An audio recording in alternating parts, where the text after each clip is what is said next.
Well, yeah, certainly. I mean, it was our fault. We made a mistake. The spotter said it was clear. It wasn't clear, and, I didn't want to tear my car up, tear his car up either.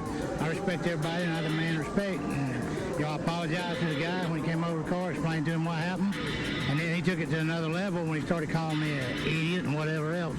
And I don't appreciate that. I'm not going to take it. I told him how I felt. I called him out. He didn't show. And so, I'm good with it if he's good with it, but I'm not going to be disrespected by no means. Yeah, I guess I had a dinner date at Applebee's last night that I didn't find out until it was too late. It's a shame. Love their riblets and boneless wings, but...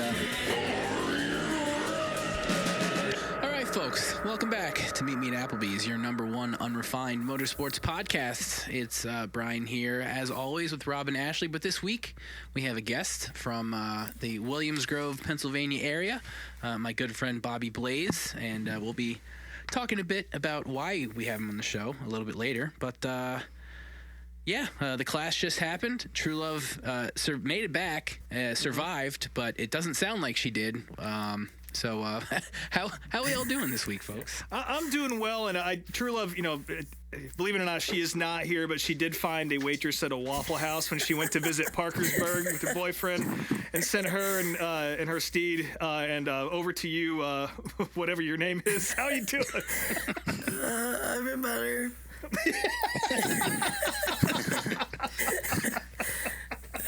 Sorry about my voice, y'all. It's real fucked, so you just got to suffer through this for this episode. Yeah, and I feel... In my mind, I feel like I sound like RFK Jr., so I'm guessing maybe I... You sound better than him, I'll say that. At least I can understand what you're saying.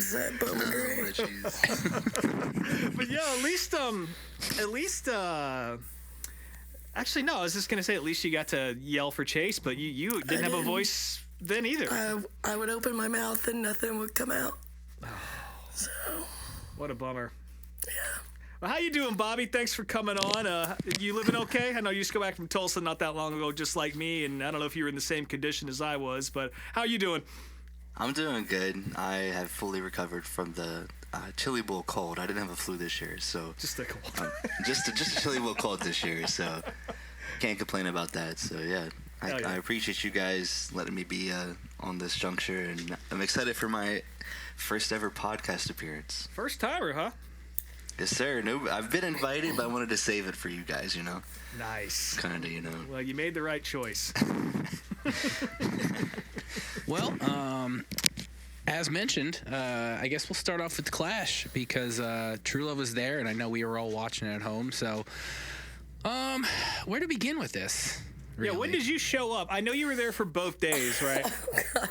Let me go ahead and apologize that we're going to be coughing a lot, y'all. Sorry to all of our listeners. We got up there very late Friday night. Okay. Yeah.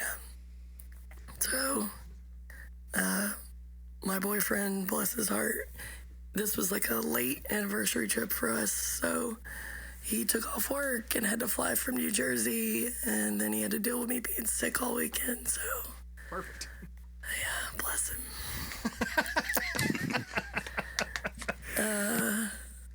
But yeah, we were there all day. We were at the track all day Saturday and all day Sunday, so... Nice. So this wasn't your first time to Bowman Gray. Obviously, you went last year for just one of the 200 lappers, I think. Yeah, we went sometime last summer for one of the local one of the weekly events, and I was really glad that we had made that trip last summer so that I could kind of compare the two events and appreciate how much work went into this event. I guess that's kind of where I was going by asking you that, and I guess we can kind of elaborate on that as we move on, but you went to Pulliam's, though, didn't you? You definitely got hot dogs again? Yeah, so Matthew Dillner was the one that told me last summer to go to J.S. Pulliam's hot dogs, and ever since then I have been dreaming about getting back to these hot dogs.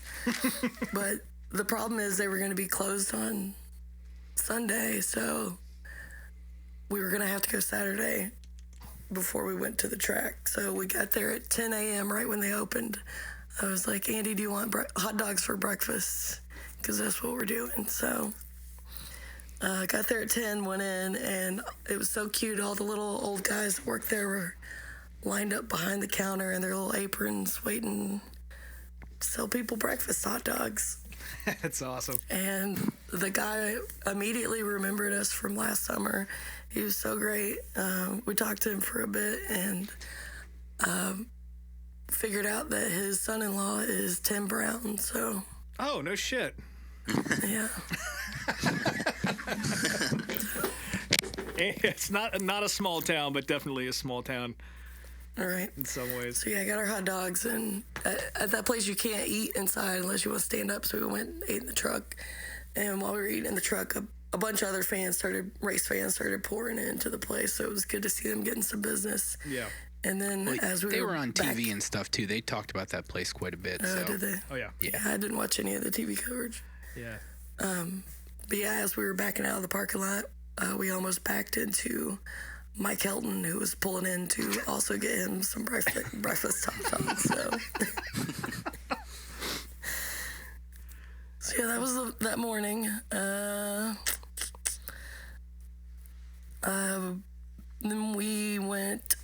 Well, okay. So the deal was that, much like they did at North Wilkesboro, when me and Brian went, they were trying to push forcing people to buy parking. Right. And we were like, no, we're not going to do that because it was so fucking expensive. It's like $60, wasn't it? For both days combined, it was like $100. Holy shit. Yeah. So we were like, no, we'll just drive around and find cash lots like they had in North Wilkesboro. Well, our buddy Kyle that we went with got there early, and he drove around, and he said there were no cash lots, and there weren't. So we ended up having to buy the stupid fucking $100 shuttle parking. So, how far away from the track was it? The shuttle was, I don't know, it was like less than 10-minute ride, but if we wanted to walk from that parking lot to the track, it would have been like an hour walk. Yeah. Sorry to be asking you all these shittiest questions about this weekend, you know. I know you have a limited voice, and it's like, what's the parking like? So yeah, that sucked. I have to pay money for that, but yeah. Yeah. Got on the shuttle bus, got to the track. They had a fan zone for all the merch haulers set up across the street in like a muddy gravel pit. The merch selections for this event were fucking terrible. Really? I was so annoyed. They had like the stereotypical Fanatics bullshit event shirts, which I didn't buy those because they were trash. And then all the like merch that they had that had like the old school classic Bowman Gray logo on it were just the logo. They weren't like the date of the event, or they didn't say like NASCAR on them anywhere or the Clash on them anywhere. So it's like I could buy that any week at Bowman Gray, so I was pretty frustrated. I'm sure that's the business plan. Yeah, so I ended up just buying a race program, which was pretty cool. That's cool. And a couple koozies. So, and I guess we can get into it now. The vibe of the event, like you said, I know you've been to Bowman Gray before. You got to experience the Saturday night show. How different was it being a NASCAR event and just like sort of a different crowd, or was it a different crowd? Yeah, it seemed like a good mix of NASCAR fans and the regular Bowman Gray fans, but on Saturday it definitely leaned more towards the usual Bowman Gray crowd. Yeah. Because there were definitely people there that were just there for the modified race. Like the guy sitting in front of us watched the modified race, and then he left before any of the NASCAR stuff started, and he didn't come back the next day either. So, nice.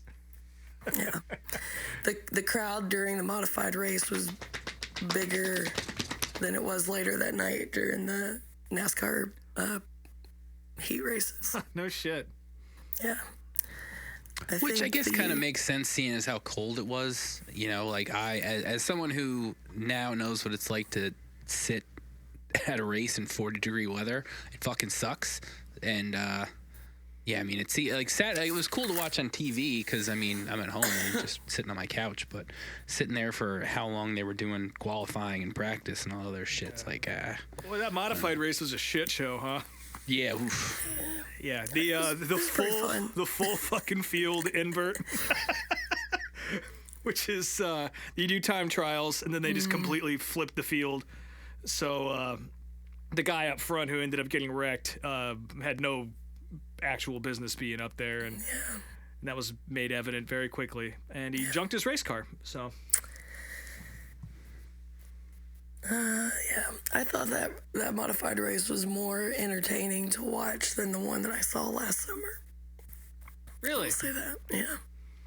Interesting. Yeah, I thought it was fun. People were bitching about it online, but that's what the internet does, I guess. So I enjoyed the shit out of it, personally. The biggest crowd reaction that I saw all weekend during anything that happened at all was during the modified race when Danny Bone wrecked the leader. Yep. Yeah. That did happen. Mm-hmm. Yeah. And then they brought out the little Pope mobile at the end. Stuck the winner on it. Hell yeah. So yeah, that was the modified race. Yeah, and shout out to Chris Fleming for winning that. Of course, he's a Bowman Gray old timer. He was on the Madhouse show and every iteration of it. And yeah, I like Chris Fleming, so happy to see that. Then it was NASCAR time, buddy. It was NASCAR time. Excuse me. I'm trying to remember what happened in between that. We walked around a little bit, kind of checking stuff out. Or, got the bucket of donuts. I kept hearing fucking Corey LaJoy over the loudspeakers. I don't think he was there in person, but he was definitely talking on the speakers a bunch. Someone was like asking him questions about Bowman Gray, and it's like, what? He's not even racing. And he kept being like, well, I'm not in the race tonight, but let me give my 2 cents that no one cares about. It's the only place he's ever fucking won in his life. Yeah. Which is true, but before they had the NASCAR practice, they had all the drivers and teams came out and did their track walk to kind of check out the surface of the racetrack, which is something I've never gotten to see in person before, I guess, because I never get there that early in a race weekend. So did that, and then they brought everyone out and did that big group photo on the front stretch. Did you get in it? I didn't feel like getting out of my seat at that point. That's fair. I noticed that Denny was standing like a foot away from everybody else in that photo. I thought that was weird. Nobody had their dicks out that I saw. That's a bummer. Oh, that's too bad. Yeah, for a throwback weekend, you think somebody would have whipped the shit out. Yeah, I was really counting on Noah or somebody. Yeah, I guess Noah would probably be the one to do that, huh? Although he's, at this point, I think... Brian quit. Yeah, he's currently Googling whether or not fire suits have zippers or not. So Spotify canceled us for Brian talking about dicks. Yeah. But man, I really want to talk about the heats because so on television it was really enjoyable, honestly. And I'll say this, you texted us when the shit kicked off, saying just how fucking surreal it was that this was going down. And obviously I wasn't at the racetrack, but I had a similar experience because I was driving home from Salem because I was in the studio all day, and I had MRN on the radio in the car, and just hearing MRN say, you're listening to the NASCAR Cup Series live from Bowman Gray Stadium, gave me fucking chills. It was so cool. So I can't even imagine what it was like to see Cup cars out there. So what was that like? Yeah, I mean, I don't even know how to describe it. It was just, like we said earlier, I was so thankful that I had seen a version of Bowman Gray before that and after, just to kind of compare the two. But they did such a nice job. NASCAR brought in cranes that they put speakers on, that they were, you could hear everything. And then no shit. they brought in TV screens so you could, try to keep up with stuff. And then they had brought in extra stadium lighting to like really light the shit out of that place. It was so fucking bright in there. No kidding. So they really made a good effort to make it feel like a, legit top tier NASCAR event. Yeah, that's awesome. And then to see all the grass painted up, NASCAR logos, the giant Dude Wipes logo on one end was a nice touch. Yeah, a friend of the show, Stacy, was she got a real kick at all the Dude Wipes branding. Yeah, that'll look good in 20 years. Yeah, when they did those practice runs at first, the very first car to pull out on the track, I think, in Group 1 was William Byron, and just the crowd lost their shit at the sight and sound of Cup cars pulling out there on that track for the very first time. So that's incredible. Yeah. I mean, it was races. Y'all watched them. The watching from home. I mean, it was definitely neat. I would say, at least from this perspective, obviously, ignoring all the history of the track and everything else. I mean, it seemed like it was going to race like L.A. at first, but Junior made a really good point on his show that. You can't even compare them because, like, L.A. was not a real track, and the way the corners were laid out, like, nobody would, like he said, nobody who was going to build a track from scratch would build a racetrack like L.A. Hell no. And, like, the reason why it raced so much better at Bowman Gray was, like, the turns were a lot, the turns were just a lot more like real turns. Like and it's aged asphalt, too. Yeah. So you had tire wear, and, it was, like, the only place that's, like, ever happened in the Cup Series since the next-gen cars showed up. Yeah. So yeah, you could see the rubber stacking up on the track really early on. That's killer. My favorite moment of the whole night was John Hunter Nemechek learning how modified guys race when Ryan Preece just sent him to fucking space with a nice square shot. I really, really loved that. Yeah.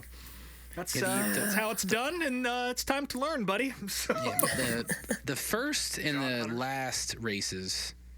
Those were the best ones. Yeah, those are the best ones. The middle ones were pretty boring. But I literally got up to like get a beer and take a piss and came back and it was done. Because I guess nothing happened, right? Denny just kind of led like wire to wire and that was it. Yeah. Yeah, the Kyle Busch and Justin Haley beef was fun. Oh, yeah. Yeah, Justin Haley forgot how to drive a race car for about 20 minutes. He was the evil spirit of the 7 car. Yeah, he was a wrecking ball in that race. That was fun to watch. I'd say Noah definitely earned a little bit of that, but yeah, he definitely his goodwill, Haley's goodwill, ran out pretty quickly after a few more laps of him just looking like me on fucking NASCAR 2006 on PS2, just driving through him. And we'll talk a bit more about Haley on Sunday because he got into some more shit, but we're getting ahead of ourselves. Yeah. So I'm assuming you didn't get into heavy partying or anything. This is probably a more tame experience than what Alex and I described at the Chili Bowl. Sorry, guys. There will be no party stories. There's not 1 ounce of alcohol that touched my lips that weekend. Damn. So we went to West Virginia last weekend, and when I came back from West Virginia, I got a cold. I was like, oh, it sucks. But it wasn't, I never got a fever. I just had like a sore throat. I was like, oh, okay, well, it's not a big deal. But I started losing my voice. And I was like, great.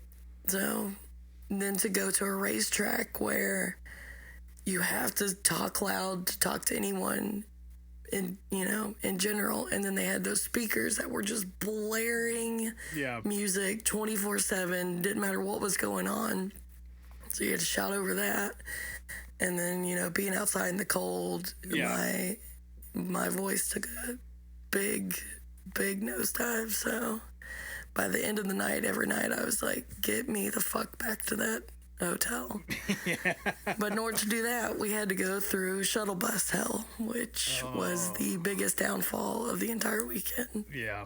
That sounds like a bummer, especially when sick. Yeah. So, Cool, Bobby. Do you have anything you want to interject here for night one of the Clash? Night one, I think that it was a really cool setting, and you mentioned like the infrastructure NASCAR had to bring in to make that event happen. I don't think that people really understand like that sort of undertaking of adding lights and adding safer barrier and adding catch fences and adding like just that sort of thing. So I was very I was very neutral on them going to Bowman Gray in the first place. I've always seen that track as kind of gimmicky from everything I've ever seen about it and heard about it. So I was like, man, like, you know, and I've seen the complaints from, you know, Dale Jr. and other people saying, well, the Clash has lost its aura, as the people are saying today. Like, it's not what it used to be. And that's, you know, up for debate as well. But I was very open-minded to it, and by the end of the heats, I was like, this is going to be a cool, you know, LCQ and features. So yeah, I was really excited for that, for the Sunday feature. So yeah, I definitely was more excited about Sunday than any of the LA races. Well, the LA races were fine enough, but you kind of could tell LA was more to show that part of the country what NASCAR was all about, and you really couldn't, as all of us being real fans, we know that wasn't really like. Yeah, it's cool to see cars on track in a fucking stadium, but that's not the real NASCAR experience. And that's where. I was gonna save that for like when we wrap up like the Sunday stuff, but that was my thought process going into it. Like, I loved the idea of NASCAR in LA. I loved that they kind of went big with it the first year. They're like, hey, we're gonna go do this. We're gonna have I think it was Ice Cube the first year. Ice Cube. Yeah, it was Ice Cube. That's right. Yeah, and I was like, perfect. Like they're kind of looking at the new demographic, and they're just trying to appeal to it. And I thought it was an amazing event. And the second year, I really think they hit on it, where they had Wiz Khalifa, and it looked like everybody was having fun, and the event itself was exciting. And I feel like NASCAR, like they kind of, you know, third or fourth time, it's like, all right, like we've seen it, we've done it. And I mentioned the infrastructure it took to make Bowman Gray a sort of sustainable event. Like, for the Clash to be something that was held in the LA Coliseum for 2 years and then go to Bowman Gray Stadium, I don't really feel like that. I think that does worse for the Clash as a name than not having it be poll winners or whatever. Interesting, yeah. So I struggle with that. Well, I mean, the Clash is just, it's had an identity crisis the last, you know, 4 or 5 years since they stopped doing it, you know, just at the regular Daytona track. And, you know, again, getting ahead of ourselves, like now they're talking about, you know, where's it going to be next year? And I think it's almost probably going to become more of just like a show for new audiences. Like they did it this year, Bowman Gray, to appease all the throwback people and make it a little bit easier for the teams and stuff, which is all good. And, you know, I hope they do something else at Bowman Gray. Yeah, for sure. You know, the talk is already like, oh, let's just do the All-Star at Bowman Gray and then do a cup race at Wilkesboro, and then the Clash can be whatever the fuck the Clash is, which I'd be fine with that personally. Although I would love the All-Star race back in Charlotte, but that's a whole other I will story. say that the one takeaway I always had from watching the Coliseum, I always enjoyed it as well. But the only thing I could think of was like, God, this is as close as we're ever going to get to see Cup colors at Bowman Gray, because it's kind of the same thing. And like, again, I know that event's not necessarily for me, you know, but it was, I always had that thought at the end of all those races was like, shit, this is kind of what it would look like if they did something crazy like going to Winston-Salem, and then they went ahead and did it. So yeah. Something else I kind of was thinking about too, and again, not to jump ahead or anything, but I really, when the heats were over, I was like, man, they couldn't have done this in one day. Yeah. Like I know, like I want to say the B man as like a dirt guy, but like whatever, the LCQ ended up being like a kind of a process. Yeah. But I was thinking like they couldn't have just made this like a day event. One day I show. felt like I felt like that was kind of missing. And if you sort of add that context in it, at that point, keep the clash and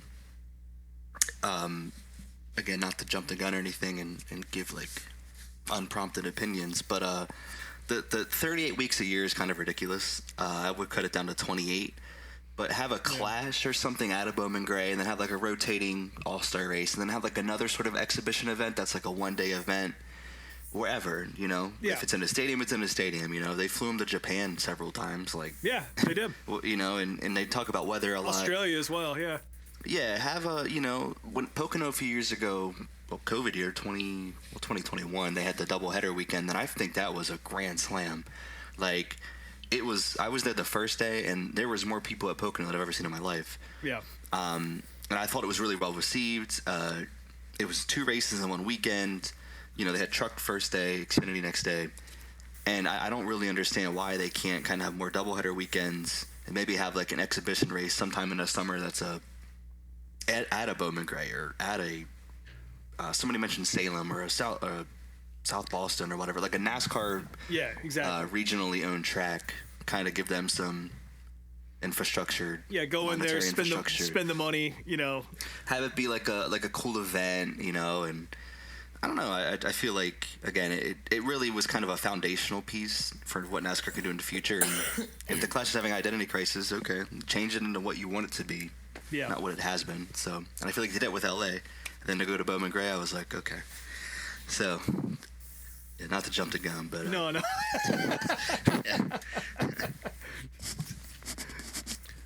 Well, that leads us to Saturday then. So, anything to talk about before the actual racing, Truelove? Well, just to touch on what Bobby said about it, if you could have made it one day, for sure. After we got through Sunday, I was like, okay, that was they kind of drew that out on Sunday for a while, and there was a bunch of dead time before the race, but I did enjoy kicking off the year, being able to go to the racetrack 2 days in a row to, see my friends that I haven't seen in a couple months and hang out. So making it 2 day, I didn't mind too much. So, and I think too that when it comes to like schedule stuff and double headers and all that, you got to also factor in TV to this, which is a conversation above all of our pay grades, But yeah, that obviously plays a big part as to the scheduling stuff. Yeah. So Sunday morning, they weren't going to open the gates at the track until 4, and they weren't going to open the parking lots until 3. So there was a bunch of time to kill. But they had like a NASCAR affiliated event happen over at the Nash, which is the former location of the Winston Cup Museum. Mm-hmm. This place, whoever bought it, and they're turning it into an event space, but it's like racing themed. So they had like a cars and coffee event there. Oh, cool. It was okay. It wasn't what I was expecting. I think in my mind, I thought it was going to be maybe more NASCAR focused, like more like race cars there and like old cars, but they had a bunch of car clubs and just bunch of old guys in khakis and Corvettes and shit. That's what I was hoping for. There wasn't any of those. It was like 90s and 2000s cars and a bunch of whippersnappers doing burnouts in their new Mustangs or whatever. But I mean, it was a good mix of lots of things. But I did see Raja Caruth was there hanging out, just walking around. Nice. They had the Bobby Allison Memorial Trophy on display. Had some of the people from Winston-Salem University or whatever it's called. Is it Winston-Salem State? Sure. Mm-hmm. Whatever the school is that plays football there when they're not racing. I forget that that's a thing, to be honest with you. Yeah. I know it's true, but I couldn't tell you who plays there. Yeah. We didn't go in the Nash because they wanted to charge you $10, but we just walked around to the side of the building and looked through the windows instead because I wanted to see what it looks like now that it's not the Winston Cup Museum. Yeah, is anything left from the old museum? There are a bunch of show cars still in there. Like, there was that Wendell Scott car was still in there. There was a Dale Earnhardt car, but they've definitely took all the cool shit off the walls and, like, put a bunch of tables and chairs and had TVs that were showing a basketball game or something. So more of a new Applebee's than an old Applebee's? Yeah, what a for bummer. sure. Yeah. Yeah, after that, went and got a breakfast, and then I went and bought some cold medicine at the CVS. Hell yeah. And we went over to the parking lot. That's how you and met partied up. this weekend, huh? Yeah, my boyfriend got a great picture of me taking shots of cold medicine before we went in. Fuck yeah. Yeah. We met up with a friend of the program, Kyle Ayala, and his lady, Carrie, and got back on the shuttle bus. We went in the fan zone for a minute. Blaney was up there talking, but it was very crowded on Sunday, so Yeah. got out, went inside. Man, I really crammed and scribbled in these notes down here. You wrote it in your current voice. All the notes are, yeah. So I will say, I've never been to a NASCAR race where they gave me a free souvenir when I walked in the door, like they do at like baseball games or football games or whatever. Yeah. But for this event, when you walked in, they handed you a free scarf. It's like those soccer game looking scarves. Oh, is that the shit that guy who looked like he got whacked in the head one too many times was wearing? That Chase fan? The drooling They're Chase. The drooling Chase fan. Yeah, they were very Patient thin zero. and cheaply made. They weren't going to keep anyone warm, but it is a nice souvenir. It's got like the Clash logo on it, and it's got the Cookout sponsor all over it, which also made me thankful that Dude Wipes wasn't the main sponsor. Again, so Nice. yeah, it was It was so packed in there on Sunday night. Did you and it stand just the sold whole out. time? Okay, so the thing with the standing, I know Brian had sent a tweet to the group chat talking about it was like 70 laps in and everyone was still standing. Yeah. Yeah. Well, that was out of necessity. So that place is so tiny that you can see, every inch of the track no matter where you're at. But the grandstands, the way they're made, there's not much height difference in each row. Right. Yeah, they were So- not built for 2025 fans. Let's just say that. No. So if one ding dong down front stands up, it kind of has a trickle effect up the whole section that you have to stand up to be able to see. My worst fucking nightmare. Yeah, I thought of you a lot this weekend, Rob, because when people would, yeah. Well, it turned into a bit of a thing where our section, there was this one fucking Denny Hamlin fan standing up front. And then so the man that was sitting directly behind him had to stand up or else he'd be staring at that guy's ass the whole time.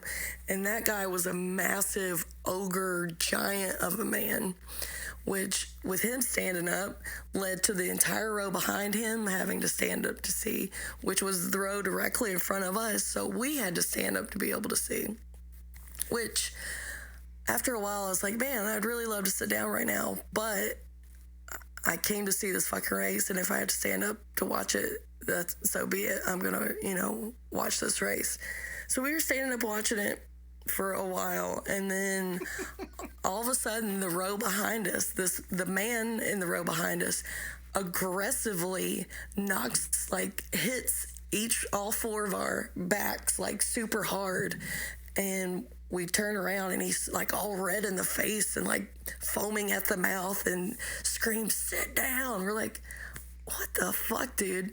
So we sit down, and then I turn around to him and motion in front of me, like, okay, great. Now we're all staring at this rose ass. Like, yeah, go do your work down there. Yeah.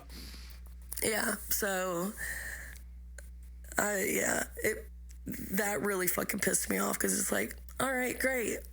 We sat down, and now we're all still staring at the back of people right now. Yeah. And like, if he had just like gently tapped us and be like, "Hey guys, do you mind sitting down?" We'd be like, "Oh, sure, no problem." But the way that he like basically punched all four of us in the back and like screamed at us, I was like, "Man, fuck you." Yeah. Yeah. Eventually everyone sat down, but yeah. The illusion of everyone standing was brought upon people in the front standing, and it just kind of trickling up. So, yeah. I mean, I heard from my buddy Kenny. He was there, and he said that it was so tight he couldn't even like take his jacket off or put it on or do anything. There's zero room on either side of you. Yeah, they really squeeze those seat numbers in there, and then you're so close to the person in front of you and the person behind you that I would have to like stand up and go stand in the aisle just to take a jacket on or put it off or something. So,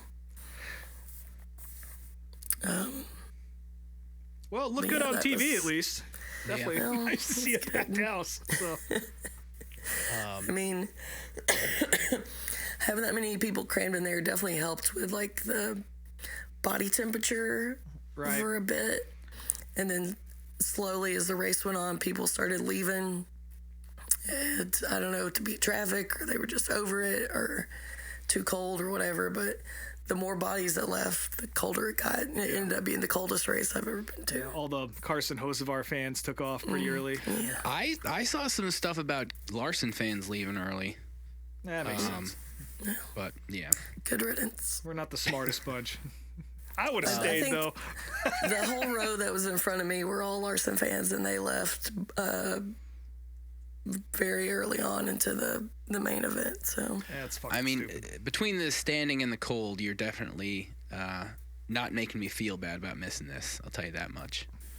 well, I would have stood. I'd do it again just because the event was so fucking cool Yeah. to see in person. I'm still with you, Truelove. I want to go see this shit. Thanks, They do it Rob, again. you coming out. Hell yeah. Eat some donuts. If they do the All-Star race next year, I'd go to that for sure. But not no winter shit. Well, Thank you. Another annoying part was that the last chance qualifier was supposed to start at 6, and everyone got in their seat and sat down at 6, like packed in there like sardines. We're like, okay, it says it starts at 6. We don't want to miss a second of this. And then they didn't roll the car out there until 6:40. So I don't know what the holdup with that was. Yeah. No rhyme or reason. Southern time. The wait was worth it though, because the LCQ was an absolute mess, and it was very, very fun to watch. Yeah, I enjoyed that. You know, seems like we already mentioned Haley and Bobby's boy Ty. They had some issues, and You're crazy. Young Tyler Gibbs. Oh my jeez. I will say I had an issue with the LCQ. So they had a provisional for the highest points paying finisher that didn't finish in the top 2. What was the specifics? Blaney got it. It was whoever's highest in points from last season advances if you don't make it in through the soup or whatever. The soup. What the fuck am I talking about? I know. You know what I mean. Yeah, I got you. I So that's what I didn't like, because Blaney was in the final 4, right? And Larson wasn't, right? Yeah. Or was they both were, or just Blaney was? Just Blaney. Just Blaney, Okay. yeah. So Blaney was gonna make the race either way, and he pulled off like 3 laps in. Yeah. yeah. Yeah, after And he saw what a shit didn't- show was going to be. I didn't like that, and I'm usually not against provisionals, like objectively, but I was like, dude, this is like an exhibition event. Like, to pull off like one lap in. Come on. Well, he just wanted he wanted to make sure his car was set, and obviously he did because we saw what he did in the main event. Yeah, but for me, I was like, I agree with the spirit like, of what you're saying, but yeah, if I was Blaney, I would have done the same shit. Like, don't hate to play the game. Like, yeah. I mean, I was at Florence, and one of the drivers that was in that race. The Florence, whatever the hell it was in October, or South November. Carolina 400, is that what it was? Yeah, and one of the drivers who got the provisional, like, he didn't pull in or anything. He luckily had a little more, I don't know what the term is, a little more pride, if you will, than maybe Ryan Blaney did for that. But I just didn't like that. That left a really sour taste in my mouth. Yeah, I'm not big on provisionals either. I know why they exist, but I thought that was a little. But again, I get it. So it's there. Use it. I feel like going forward, if again Brian mentioned and a lot of people were mentioning like the clash and identity crisis. Okay, then it isn't what it used to be. So let's make it into something it can be or can continue to be. So it's gone from it was an event that was exclusively provisionals at one point. Yeah, and okay, like you know, if it's a last year's champion, maybe at the most, but I didn't really. They said it was they saw a whatever the hell kidney bean in the damn radiator, whatever they said, but like.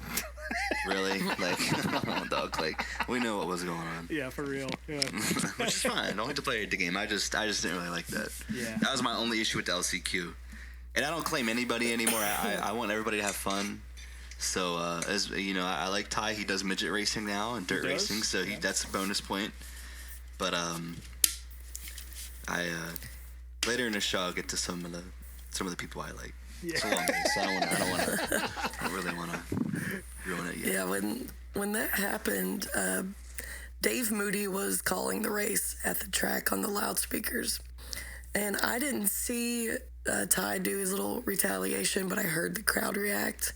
And then Dave Moody came on the loudspeakers. He was like, Ty Gibbs just launched 4 or 5 feet into the air. And me and my boyfriend looked at each other like, what? There's no fucking way. Maybe 4 or 5 inches. No. And then I saw the replay, and I was like, okay, well, it's still not 4 or 5 feet, but yeah, that's. I would say the front of his car. I mean, at least from the angles that we saw on TV. Yeah, I mean, it was probably somewhere between 2 and 4 feet off the ground. I didn't know you could jump a left rear in a cup car. To be perfectly honest with you, that was news to me. Or a right rear, excuse me. That was news to me. But yeah, that's not how you wreck somebody or show your displeasure. I think you might need to watch some tape and learn how to do that shit, because that was that was crazy. Yeah, I'm sure that hurt like a motherfucker too. yeah.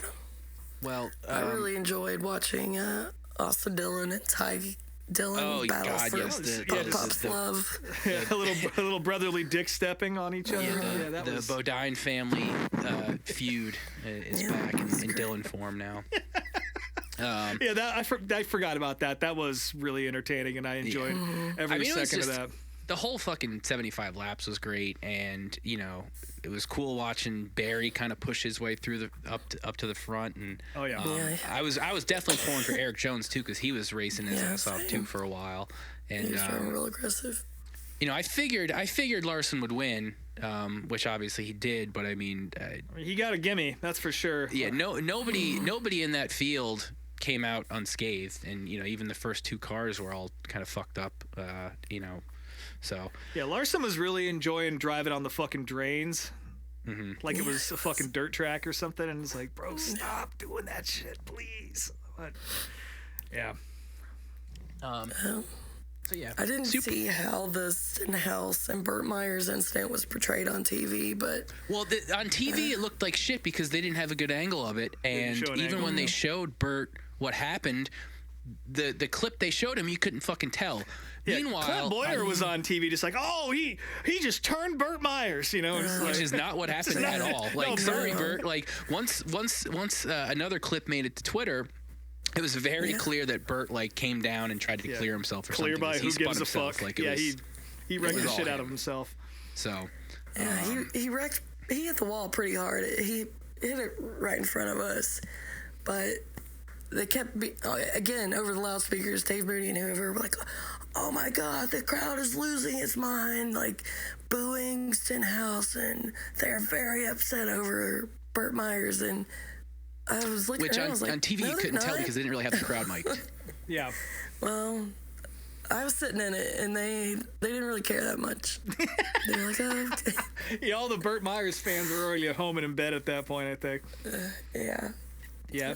One of the guys you don't want to wreck at Bowman Gray is definitely Burt Myers. So I was hoping for a little bit more of fireworks there. But Stenhouse did get a police escort out of there. Oh, really? Yep. And even though it wasn't his fault, I guess I kind of understand that. They're used to a certain standard at Bowman Gray, so I guess he just got the protocol. Fair. Interesting. But yeah, that was fun. I enjoyed all of that, especially the Dillon brothers just jimmy jacking each other. That was fucking amazing, especially after Ty going out there and saying, "Oh, I'm gonna win this for Pop." And it's like, I don't think you are, bud. And then immediately just taking himself out of contention. So that was fun. Awesome. I'm glad you got to see that in person, Truelove. Me too. I'm not gonna lie, I was pulling for Austin for half a second just to take out Larson. I wasn't. He let me down like he always does.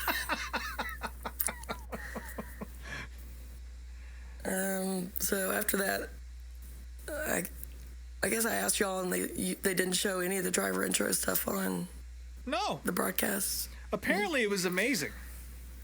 It was pretty cool in person. Like all of a sudden, all the lights went out in the whole stadium, and then they turned like this eerie red color. It was like real dark in there, but the only lights were these red lights.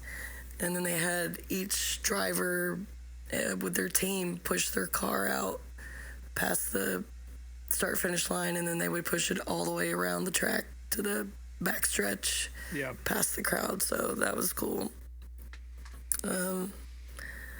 And then after that, they turned the brights back on, and it was one of those moments where you're like on an airplane and it's completely dark. Yeah. And they flip on the lights, and the crowd like collectively groaned from being blinded. And then they brought out the Winston-Salem State marching band or whatever to do the anthem. And Rob, you said on TV that you really enjoyed this anthem. Well, it was terrible, but I enjoyed it. Okay. I'm not saying it was a quality performance, but yeah. Because I was trying to find a clip of it online, because I was like, is he hearing something that I'm not hearing? Because in person, like, okay, they bring the marching band out, and I'm like, oh, this is going to be great. It's going to be like a loud, like, bold marching band anthem. This is going to be cool. And then they start up, and it just sounds like a bunch of 7th graders playing their recorders at the school recital. That's what it was. It was so bad. It was so quiet in there, but man, there were so many like wrong notes hit. Yeah. And then in the silence of this flute anthem or whatever it was, they had these smoke machines set up around the track, and in the middle of the anthem they let out a puff of smoke, and it was just like this little like smoke poot. And it was just barely louder than the anthem. And I am like buckled over trying not to laugh out loud. It was the most ridiculous thing ever. And I'm like, why is no one else laughing? This is hilarious. Yeah. I think I loved it so much because just the image of what was happening. I mean, it was like, and this is my favorite thing about the Clash being at Bowman Gray and this whole weekend. And I said this to y'all in the group text, but this is the first time in many, many years where this felt like the NASCAR I grew up on. You got these big dogs out there. There's Chase Elliott and Kyle Larson and fucking whoever else is standing out there in the middle of this 5th Mile bull ring with a high school band playing the anthem with a packed house, and it's just something about that image just like really struck me and made the hair on the back of my neck stand up. And I I just love the shit out of it. And then now we're going to see 200 laps of, whatever the fuck happens at Bowman Gray. We didn't know exactly how it was going to play out at that point, but we had a pretty good idea. And it just felt the way that I remember it feeling when I was a kid and I first discovered this stuff. Even though they didn't go to Bowman Gray in the 90s or the 80s or the 70s even, really, it struck a chord with me. And it's like, this is a short track Saturday night, but it's NASCAR Sunday, and everything's right in the world for just this moment. I was worried that they weren't going to do a flyover because it was already, pitch black, dark outside. I was like, well, if they fly an airplane over this place, you're not going to be able to see it anyway. But they had JetBlue flight fucking 39 is going to... Yeah, they had four planes fly over that had sparklers, streams coming out the back of it that lit up the sky that were really fucking cool looking. So that's awesome. It was a nice little pre-race. Good shit. Yep. And then it was time for the main event. Finally. I thought it was pretty good from home. Obviously, I want to hear more about your experience. The only real gripe that I have is just the return of, and I hate bitching about this because I feel like that's all we do, but just the direction on the Fox broadcast was what you'd expect. Yeah. Like there was a point where I forget what the battle was. It may have been Chase and somebody else, or I think it's Chase and Denny. I heard that they cut and Denny gets Chase, and Chase is about to cross him over. Which, how many times have you seen that on a fucking short track in NASCAR in the past 5 years? And as they're coming around 4, I got my arm up in the air like you guys can fucking see me. That's ridiculous. But as this pass is about to happen, or the attempt on the crossover, the camera just pans over to all the fans in the grandstands and zooms in on them. It's like, the fuck is this? Like, why would you want to see that at this moment? Like, yeah. And that was just one example of that. And it's just. I guess the only silver lining is we have a few less races with Fox this year, so we don't have as many to deal with. But and it's a shame because Mike Joy did a great job, and Clint and Harvick were their normal selves, and it was they were funny and informative, and Harvick was kind of more or less like keeping everybody in check, which was pretty interesting. Yeah, and you got Mike Joy out there being the encyclopedia that he is, talking about Junior Miller and shit, and again, that's kind of what this event at Bowman Gray is about, is just another way to shine a light on the history of the sport and remind everybody that this is where it came from, quite literally, and that was awesome. But then to have the camera just lazily pan off to a bunch of people with cookout scarves drooling on themselves. It's pretty fucking annoying. Could I do a better job? Probably not, but I'm just, Well, I'm glad I didn't watch the broadcast. I'm here to bitch, so. I mean, the main event wasn't crazy like the LCQ was, but I thought there was great racing still throughout the field. I mean, Chase was good early on, and then Denny had his moment where he was the strongest car, and Tyler Reddick got pretty good there for a little bit in the middle too. So and both of them passing on the outside, which was not something you see very often there. Yeah. There was that wreck that happened when Chase started lapping people, and Byron wrecked directly in front of him. My heart went down through my asshole, but it's okay. Yeah, it worked out in the end for you. It did.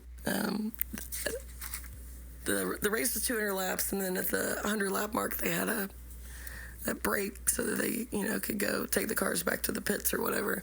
And the past few years, when they've done the break at the Clash, they would have like a concert in the middle of it. So I was fully expecting Tim Duggar to rappel out of a helicopter and wheel him out in the Pope Mobile. And but it didn't happen. They didn't do anything during the break for this. So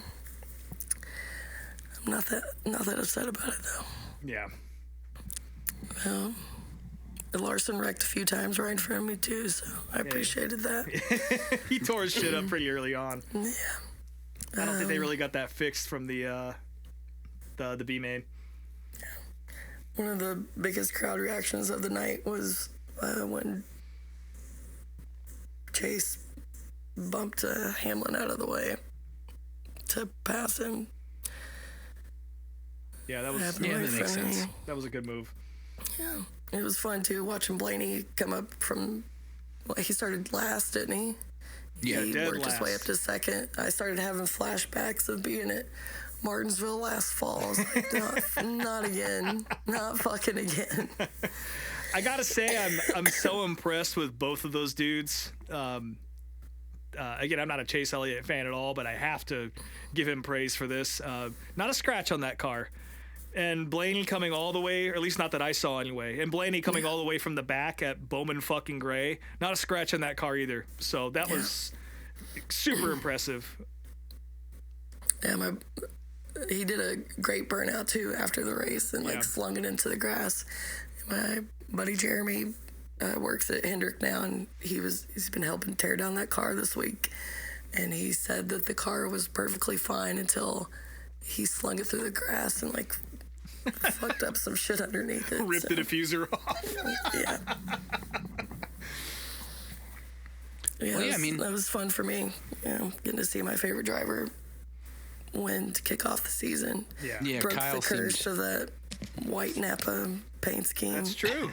That's true. Kyle seemed pretty excited too, so good for him. Yeah, it was fun to be there with him watching Chase win. So.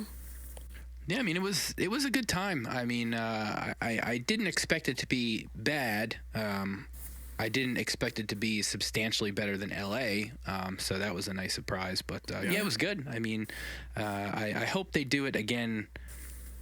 If it's probably not going to be the Clash, then the All-Star race or something. Because I mean, I think it proved that track worked for Cup cars. And absolutely, yeah. Yeah. Yeah, I mean, it was cool. It'll never. I mean, I would love to see, and this is an unpopular opinion. I'd love to see them do an actual points race there, but that's not how it works. You can't fit 40 cars or 36 cars. Or Yeah, no, out there. there's no way you could. They'd have to completely change the points format for that to work, and NASCAR's, not going to do that. So, yeah, I'll take what I can get. I thought it was cool. I didn't necessarily have high expectations for it. I never thought the Coliseum racing was all that great, but the event itself was cool, so I always kind of just evened it out. And with going into it again, I wasn't really impressed with the facility from what I've heard about it, what I've seen about it. But after the heats, I was like, man, this is going to be kind of like a little badass event. And I felt like, other than the halfway break, which I wasn't sure was needed, maybe, if it was like a 400 lap race or something kind of obnoxious, maybe have it be halfway break, but other than that, I didn't think the racing was inherently bad.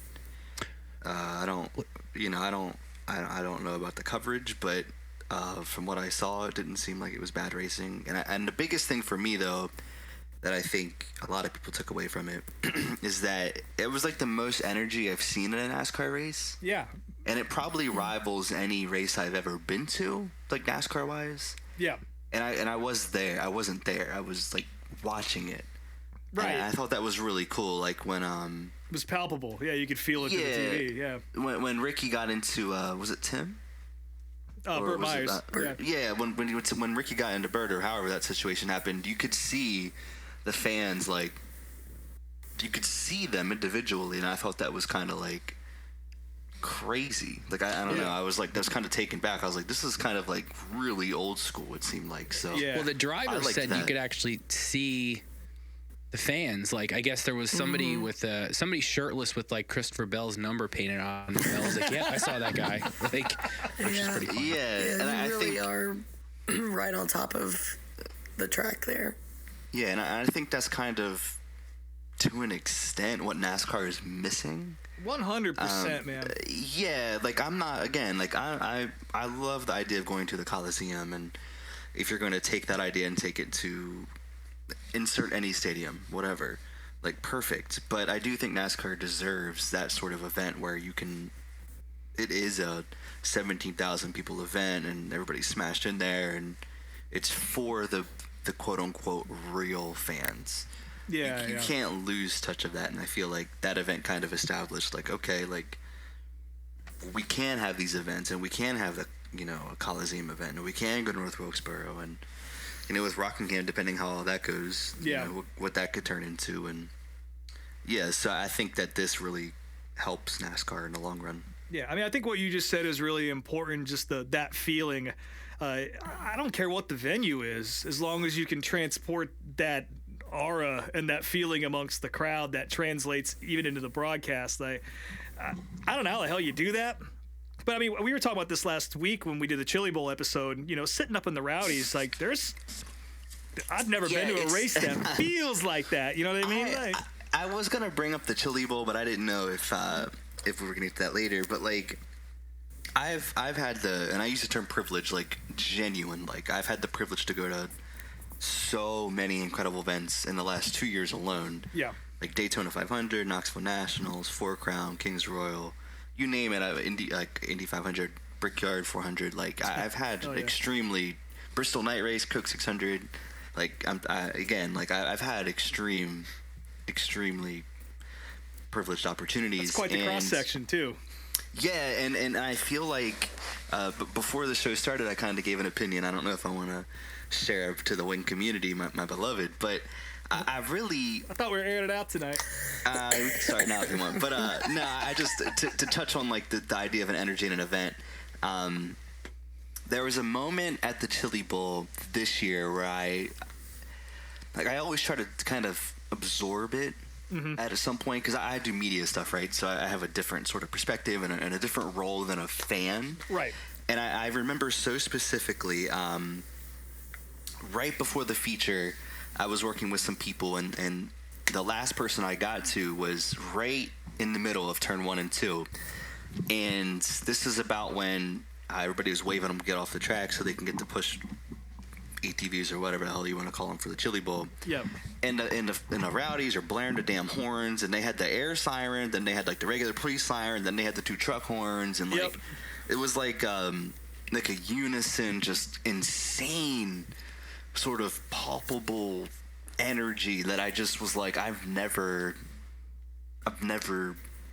experienced this. Yeah, me. And it was just, and I don't know, like that is such a sentimental race to me that maybe that's why I kind of took that moment and I really absorbed that. But it just, again, like, it just reminded me watching Bowman Gray, kind of like, I can only imagine what's going on there. I can only imagine, like, the reaction when they showed the replay of Bert having his issue. Like, Ty, when Ty was up in the air, or when Chase won, and just, like, those things, man. And again, like, I think that is just, like, it's hard to explain, but when you can kind of, everybody can see it, everybody can feel it there or not, like that's when it's when it's real. And I don't know how you capture that. I mean, enthusiasm equals importance, right? And it's like sort of a cycle that feeds into itself. And whatever NASCAR has to do to get that charged up everywhere else,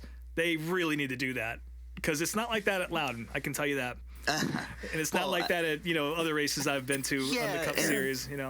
And I was going to ask you. I know you said you mentioned for Massachusetts. Like, I've heard that the modifieds have good turnouts and stuff for New Hampshire. Now, is that like a marquee event for the modifieds up there, or like, how does that? Yeah, the modified race at Loudon is sort of the Daytona 500 of the season. It's like the big event. It gets the biggest car count, and the Tour is not to get too far into it, but the Tour is suffering with car count right now because the money's just not right, the travel's too much, etc. All the Southern guys have their own tour now, so it's kind of, that's still the big event though. And honestly, there's more people there for that than the Xfinity race later in the afternoon.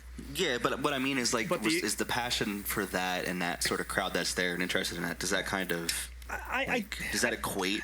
Well, in pockets, but the problem is the venue is so fucking big. Yeah. The Chili Bowl, you got 12,000 people crammed in. If that. Crammed into like a horse barn. And, and Bowman Gray is like a football stadium that they crammed 4,000 more people than they should have in there, But at Loudon, you got 40,000 people that are excited to watch this shit. But they're spread out over the space of like 80,000. So it's really hard for, maybe this is an argument for taking grandstands out. I don't know, but well, I mean, even too, if you had, I don't know what the Coliseum holds. Let's just say it's 100,000. If you have 100,000 fans there, I still don't think for the Clash it's the same energy you had at Bowman Gray. No. Like that's kind of like what I mean is like how do you capture that? How do you? Is it you have to have interested fans? Do you just have to have engaged fans? Like I don't know what that answer is. And I think NASCAR's trying to. I think motorsports is trying to find that answer, but for sure, it's kind of something I've been noticing objectively recently. Is like, damn, like passion is what the sport needs from fans and teams and drivers alike. And I think Bowman Gray did such a good job of showing what the sport can be. 100%. Well said. All right, we're sounding like too fucking nerdy here, so we gotta get back to drinking talk or something. Cause, well, Truelove didn't do any drinking. She didn't do any drinking at Bowman Gray. So. How was the shuttle ride back? Well, I'll say that for being the Madhouse and its reputation, I didn't see any fights or disagreements inside the stadium except for that asshole behind us.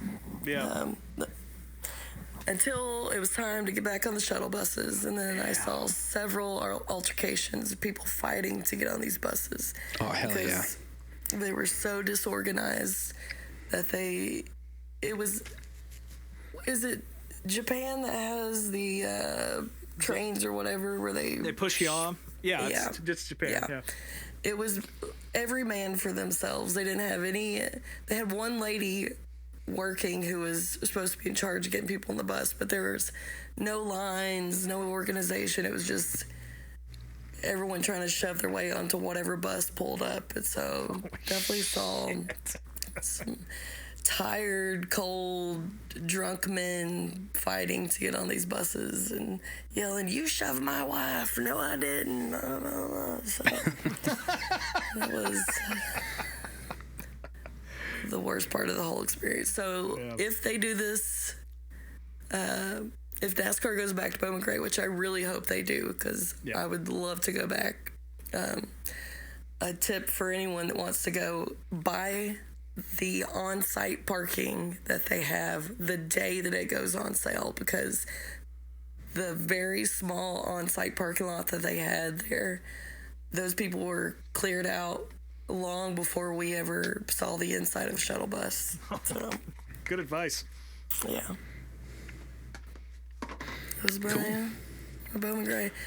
I will say we drove back Monday, just real quick, because we're going to be talking about this next week. We were going to go by Hendrick to see my buddy Jeremy that works there, because he said he stole some confetti off Chase's car for me, but nice. We ended up not getting to go because we had truck issues, so we ended up at Rick Hendrick City Chevrolet, the flagship car dealership that really started it all. So they had some Days of Thunder stuff in there and a couple little knickknacks, but so a very slight consolation prize for your troubles. Yeah. So we'll be talking about that more next week. Yeah. Well, that's cool. Well, I guess we can probably wrap up the Bowman talk here and get the couple little news notes we have before we get to the rest of the show. Let's see here. So, the Tubi channel launched last badass. week. It's badass.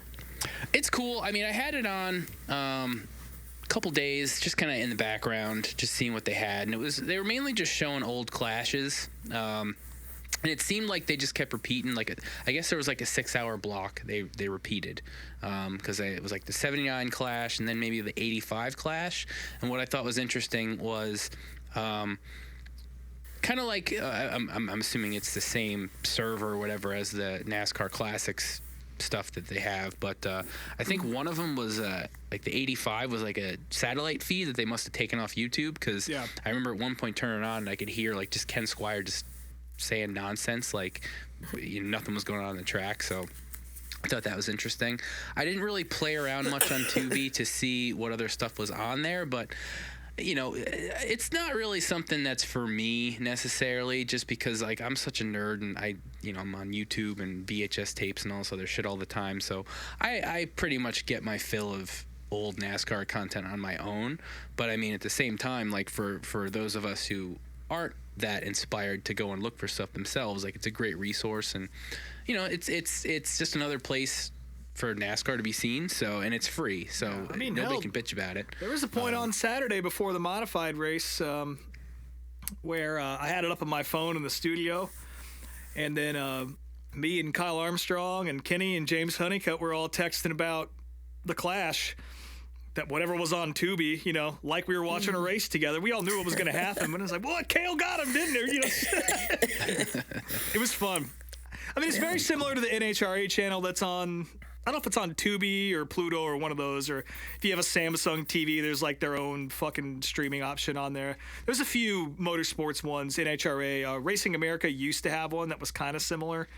That actually became the NASCAR Tubi channel in some way, but yeah, it's badass. And like you said, it's kind of like the Flow 24/7 thing. If you don't know what to watch, just fucking put that on. You'll see something cool. Yeah. I've had it on in the background a bunch because I am not a YouTube person. I don't get on YouTube unless I have to. So this just plays stuff for me, and I don't have to pay attention to what's going on. Yeah. But I have noticed that they do repeat a lot, but I am curious to see, like, what they might do with it in the future, like once the season starts going, because I know they're going to do a lot of NASCAR At the live shows and that stuff. Yeah, that stuff will be interesting for sure. Yeah, and it's totally free. So this Friday night at 8, they're going to be airing the NASCAR Hall of Fame induction ceremony on here. So cool on Tubi. That's awesome. Cool. And I haven't barely seen any commercials too, so yeah, that's the best part about it. Speaking of media, though, so NASCAR, you know, every year they always do, like, you know, their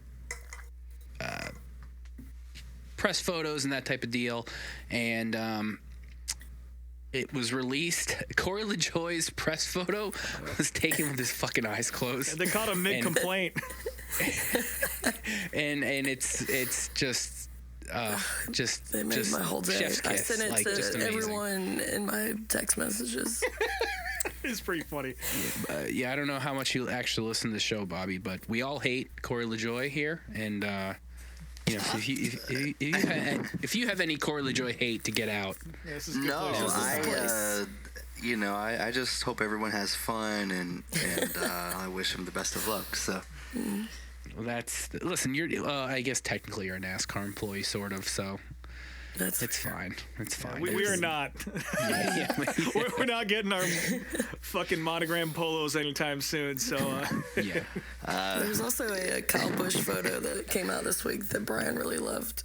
Oh yeah, so I think it was Friday or something. It was like National Croissant Day, and Cheddar's, not Cheddar's. On the pole. It was Cheddar's. Yeah, he's up on the pole. RCR tweet. It was a photo of Kyle in Cheddar's with like just this, like, I don't know how to describe it without like saying something wrong. So like it's just Kyle. Like,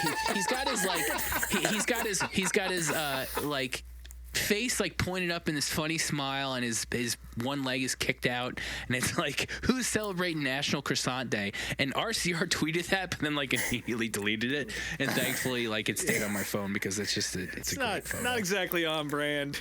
It's on brand for Kyle.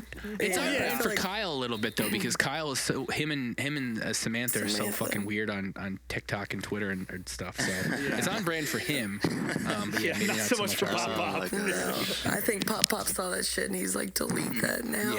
Yeah, he's gonna make Kyle stand in the fucking taxidermy room at the museum for a few hours and think about his life. Yeah. Take an NRA class. Yeah, exactly. And then the only other, I guess, big news of the week, and you know, this isn't like, you know, sport-changing news, but I think it's interesting and it's cool. Xfinity is going to be sponsoring a fastest lap program throughout the entire, you know, all three divisions, where whatever driver has the fastest lap of the race gets an extra point. Yeah. Which kind of harkens back to, you know, the laps led points and that type of deal. And the points that were brought up that were interesting were, you know, if somebody's having a bad day on the track and needs to earn points, like they'll just go pit and throw tires on and go run. Can go run a fast lap. And they do it in F1. Yeah, so it's interesting. I'm totally okay with it. The other point was made that like, well, how's that going to work at like restrictor plate tracks? And I guess so be it. Whoever has technically the fastest lap gets it. Who gives a shit? So, it doesn't really matter. So, didn't they do that in the '90s too? Like, it's not a brand new rule. This has been in NASCAR before. Fastest laps. And lap. Yeah, it wasn't for points. There was probably a contingency prize given for the fastest lap, but definitely wasn't for points. Oh, it's for leading a lap, is what it was. Yeah, leading a lap got you 5 points. The most laps got you another 5 points. Yeah. So. But that's when it was, 180 points to win or whatever. So different times. Yeah. I liked it. I thought it was a cool addition. Yeah, I like it too. Yeah, I wish it was a playoff point since there's so much emphasis on that. But the single point is it's incentive. When you're early in the season, it's like you're not even in the playoffs yet, so like I guess it doesn't really matter. No. But regardless, it's an interesting change that I find it hard to bitch about that. For plenty of changes that are you can make complaints about, this is one that's like I got plenty of complaints about the NASCAR point system, but this ain't one of them.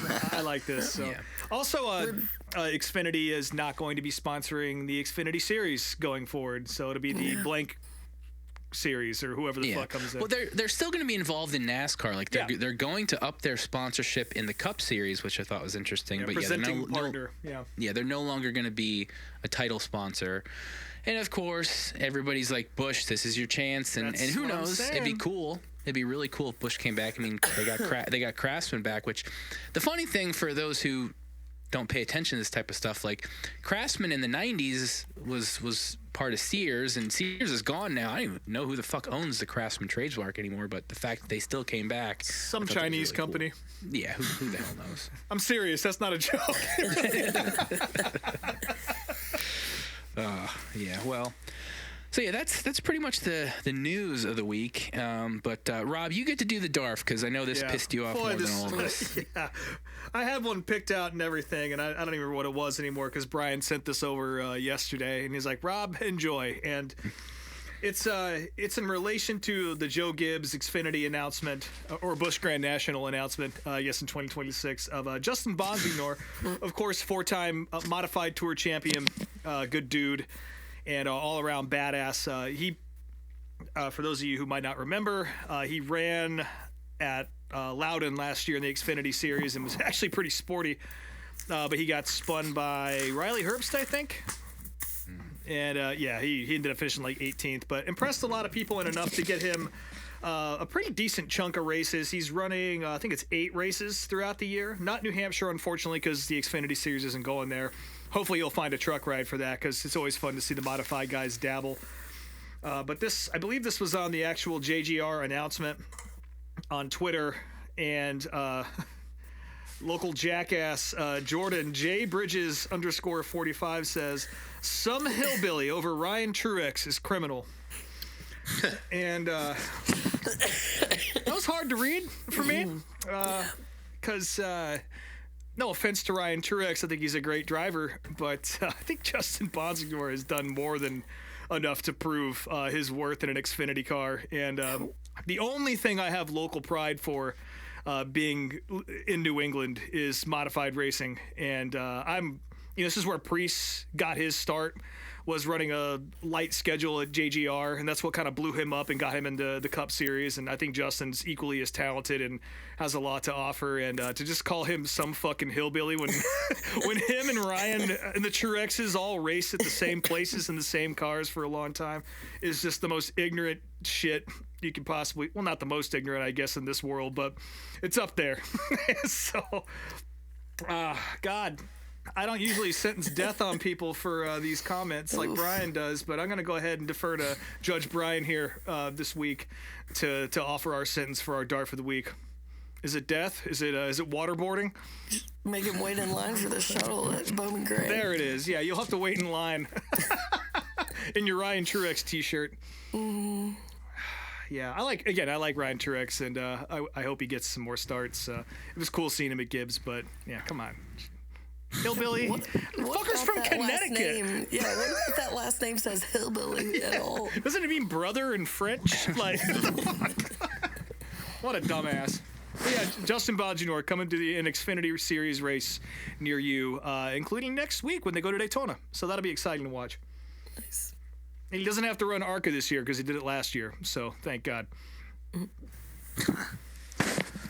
Cool. All right. Well, Rob, get us in the septic tank now so we can get to this interview here. Well, honestly, this whole episode has kind of been the septic tank. We're talking about cup racing at Bowman Gray. And, but yeah, I got a couple late model notes to get through real quick. Of course, we're now in the throes of Speed Weeks or whatever the fuck you want to call it down in Florida.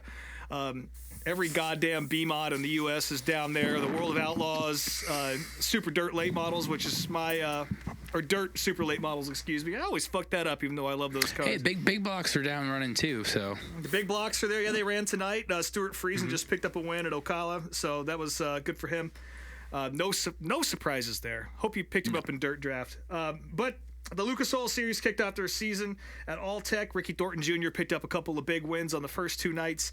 And then Devin Moran won the big Saturday feature. A little bit of drama down there for a lot of reasons. I guess like the Lucas Oil folks and teams were butting heads with track ownership, and the track conditions were pretty shitty. In fact, some guys packed up and left as a result. You know, some wrecked as well as a result of the conditions. But Ricky Thornton Jr. didn't seem to mind, and he in fact called people out in his Friday night interview. So I don't seem to have a fucking problem with it, and the racing was great. Yeah, it was good. It was. I watched a couple nights of it, and I enjoyed it. And you know, T-Mac had a pretty decent night the last night, so I was excited to see that. Yeah, McCready is really finding a lot of speed in that Boom Briggs car, which I wasn't expecting, because Boom is still making like C mains and shit, but. Tim McCready's really done a great job in that 6 car, and I think I would be surprised. Nine, excuse me. Car. Yeah, sorry. I wouldn't be surprised to see him get a win or two this year if he keeps up his current pace, which is exciting. Yeah, definitely a weird year in Lucas and World of Outlaws so far. The point standings are all fucked up. I think Cody Overton's leading the World of Outlaw points somehow, and I have no idea how that happened. Garrett Alverson is showing a lot of speed, so I think we got a good season ahead of us. Jonathan Davenport out there in that black car, black and orange like everybody. Now, it used to be blue and white, but now that Ricky's switched over to the black and orange, everyone's copying that shit, I guess. He won at Ocala tonight. Did he? Yeah, Davenport did, yeah. Well, there you go. Yeah, JD's always fast, so it's going to be a good title battle this year. I was a little concerned about Ricky Thornton Jr. Going into this. He didn't look so hot at a few previous races, but the Kohler guys seem to have it figured out. And that dude loves shitty track conditions, so hopefully it stays that way for the rest of Speed Weeks for Ricky. Devin Moran also won at Ocala last night. That was a good show. Again, these late model races down here are fucking badass. As are the 360 sprint car shows we've been seeing. I haven't really watched many of them, but I've heard nothing but good feedback there. But the World of Outlaws just kicked off as we started recording this show. And Carson Macedo picked up night 1 at Volusia over David Gravel and Kyle Larson. And that's going to be going pretty much on until March, it feels like. So, also this weekend, the World Series at New Smyrna kicks off.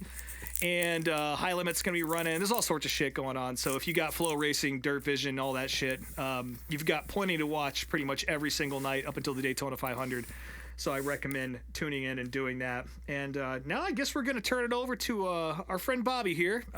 You work in this world, at least with sprint cars and all that. And I know we wanted to learn a little bit more about you and what you do there. And Brian, I'll let you take it away from here and our conversation with our good buddy Bobby. Yeah, so, Bobby and I have known each other now for, probably 5 years, I want to say. I was thinking about this earlier. Yeah. 'Cause I was like, damn, like, how long I know Brian? It had to be like 2019. Yeah, because I think back because it was right around the time that I moved into my current house that we first linked up, and looking at your timeline, I think that was like 2019 is when you started selling online, and you reached out to me, which like I said, I don't talk about my business to too many people or in public or whatever too often, but I'm very kind of closed off a little bit. Like I don't have too many people that I work with one-on-one very often. There's a couple people, but for whatever reason, like you reached out to me and you were like, hey, I can tell what you're into. I got a bunch of old shit, and you sold to me really cheap, and that just kind of quickly built a rapport between us. And you know, to not get too deep into the vintage stuff, but I mean, you know, you were already reselling like myself, and you know, both of us resell not just racing stuff, but we both started focusing on racing vintage in general. And you know, I guess how did you even come into that, like focusing on racing stuff? Yeah, so racing in general, I've like always loved racing.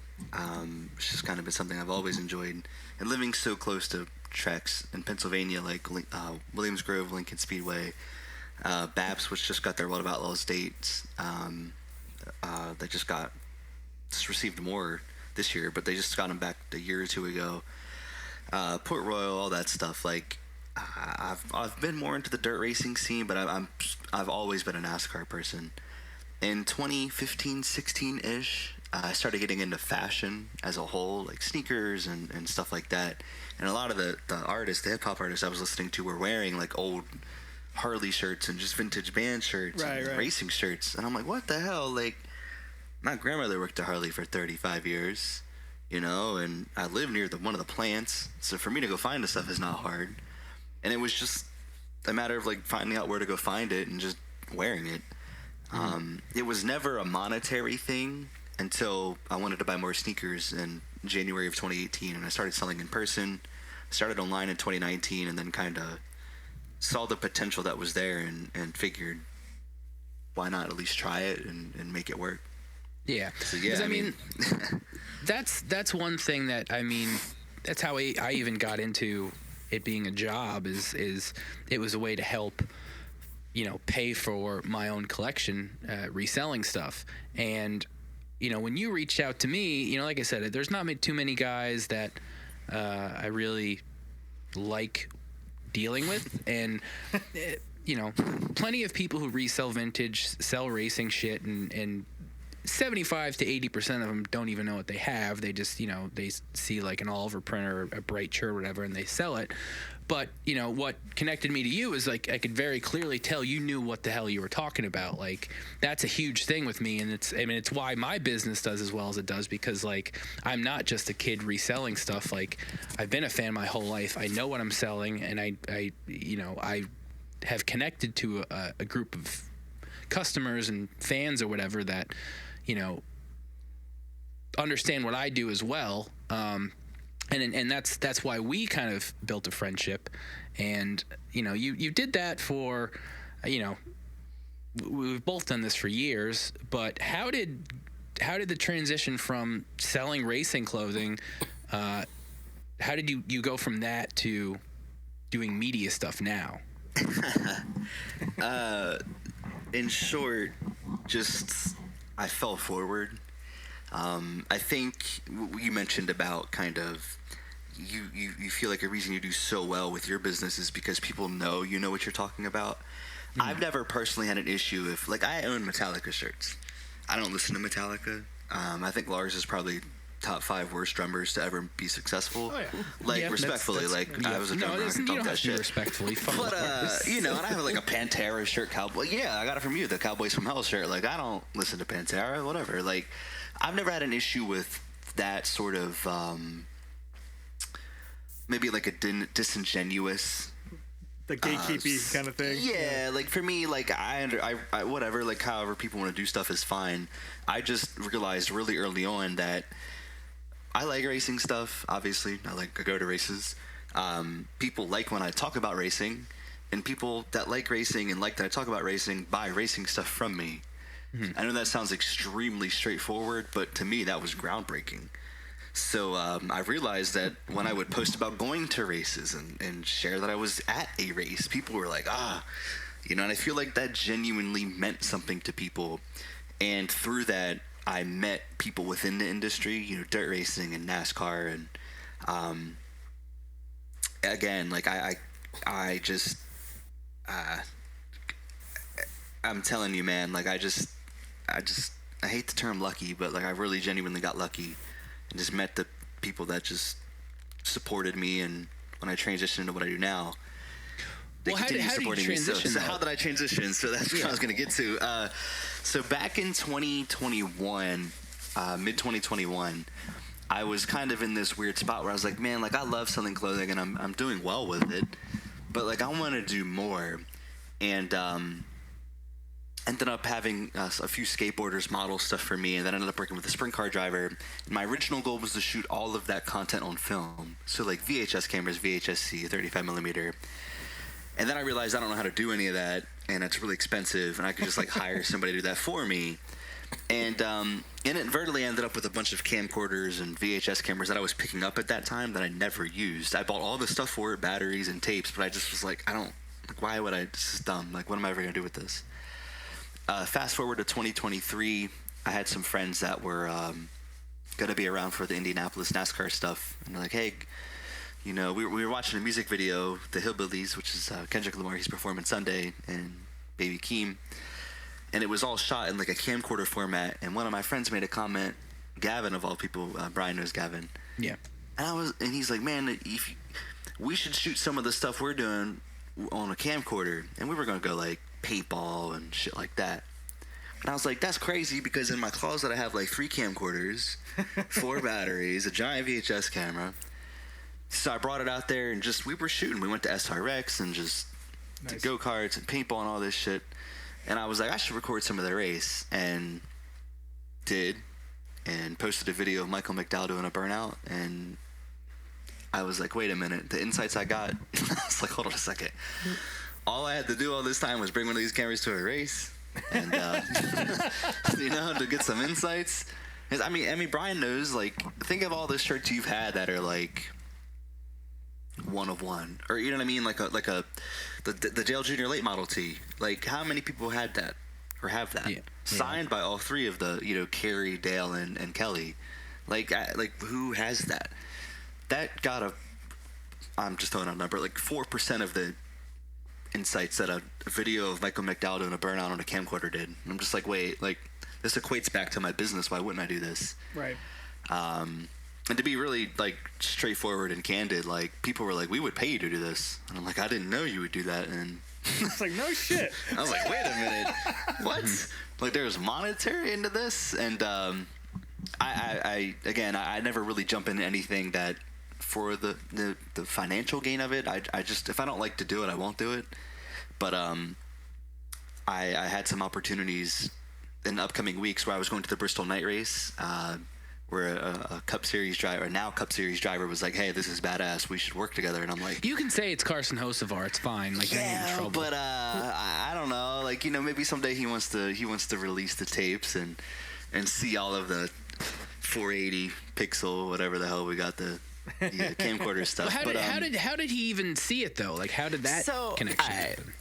It's so funny because I was thinking about this the other day too, like just how like small world stuff. I know I've reached out to him before about clothing. I was like, dude, if you ever need a t-shirt, let me know. And he's like, bro, I got you. And then I totally forgot about that interaction. I'm sure he did too. And so when he reached out to me, it was through Twitter in response to like I was at Port Royal one night and Rick Eckert was there, and I'm like, oh, the dork from New York. Like, I know that guy. If there's a late model guy, I know it's him. And sure enough, like I just caught some video of him just practicing, and I posted it on Twitter, and he's like, this is badass, let's work. And I'm like, I mean, cool. I'll be at Bristol, you know, let's do it. And okay, there you go. So that's literally that. And it's funny how that shit works, right? Yeah, and to be, again, like, trying to keep this kind of condensed, at least the intro part to this, but man, I'm telling you, like, I had so many good people around me. Like, Bristol was, it was the Tuscarora 50 weekends. It got all rained out and it got postponed, which ended up being a massive benefit for me inadvertently. And the weekend after that was Bristol. And on the way to Bristol, I was like, you know, for Crown and Eldora, I know some people racing. I should at least get an idea of, hey, like, what are the opportunities in this space? And so I called, you know, some people within the space that I know from photographers, videographers, drivers, crew chiefs. And I knew I knew a bunch of people that were racing, but the 2 people that were racing that were like, yeah, like, if you come through, we'll work with you. It was Dason Pursley and Clinton Boyles. And it just ended up being something that launched me into the stratosphere. So it went 4 Crown. I went to the damn high limit race at Lernerville. Dale Jr. was there. Interviewed Dale Jr. on a VHS camera. I got some of his stuff at Bristol too, just like casually.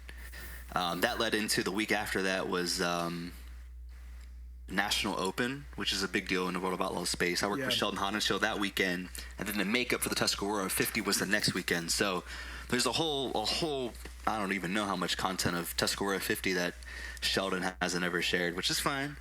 So I really think it's cool that there's stuff that I've shot on VHS tapes in 2023 that haven't been seen that I just have, like, and I'm excited at some point to maybe share that or have the opportunity to share those pieces of footage and kind of look back at it. So that's killer. That's kind of how it started. If it wasn't for just a crazy turn of events and stars aligning, you know, again, mentioning Gavin, he was like, yeah, like, you can stay with me and I'll help you out, you know, because he lives really close to Eldora and stuff. So yeah, just ended up being like literally just perfect stars aligning. Yeah, that's cool. You worked with Dazen. That guy's a fucking badass. Oh man, it's wild, man. Like so one of the other first people that hired me was Hunter Schoenberg.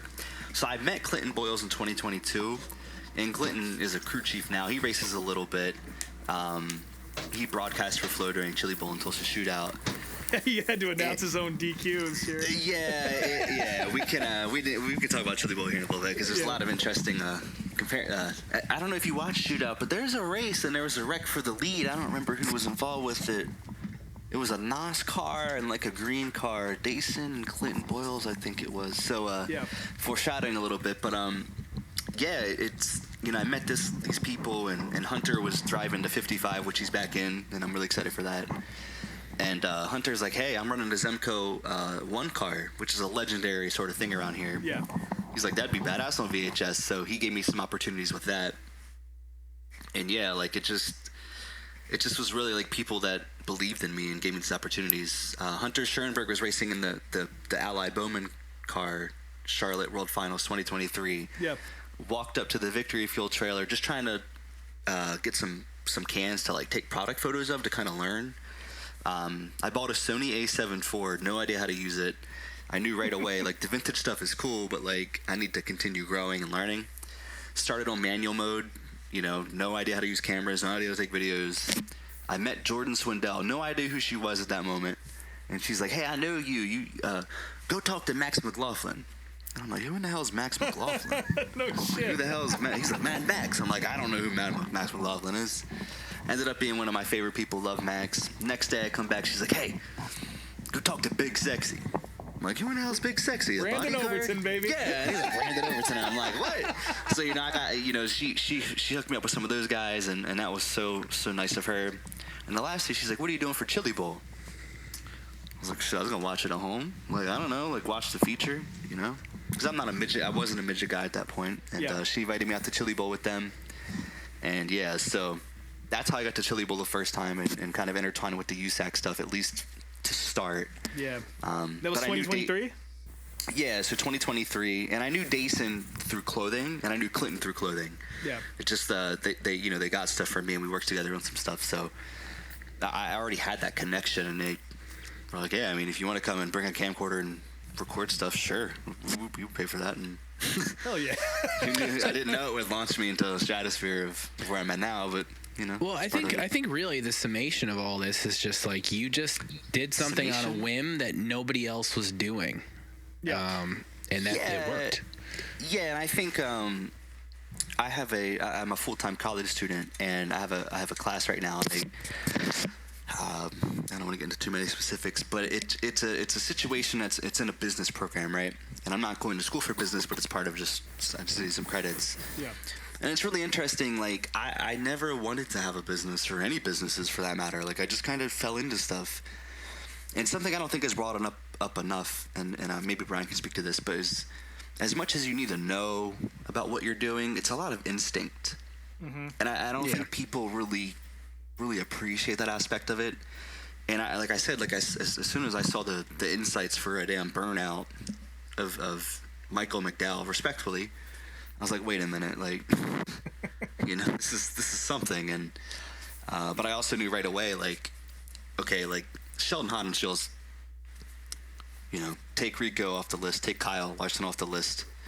I don't know that you get really bigger than Sheldon, to be honest with you. Not At least really. in 2023. So, like, if I work with the biggest driver, like, everybody's seen it. I had the privilege to go to the Chili Bowl and be there with Logan and all those people when they won. I have the whole victory celebration on a camcorder. Like, awesome. Why would I bring it back? Like, I don't mean to come off as like condescending. It's just like I have to do other things. So, yeah, it's been a crazy journey, man, and I'm extremely grateful for all of the opportunities that got me started and the people that got me started. That's amazing. Well, let's talk about the other opportunities. So, aside from working all these different drivers and stuff, I know last year something you and I talked about quite a bit, and you finally were able to get it done, was this new role with actual NASCAR itself. Or Yes. So, I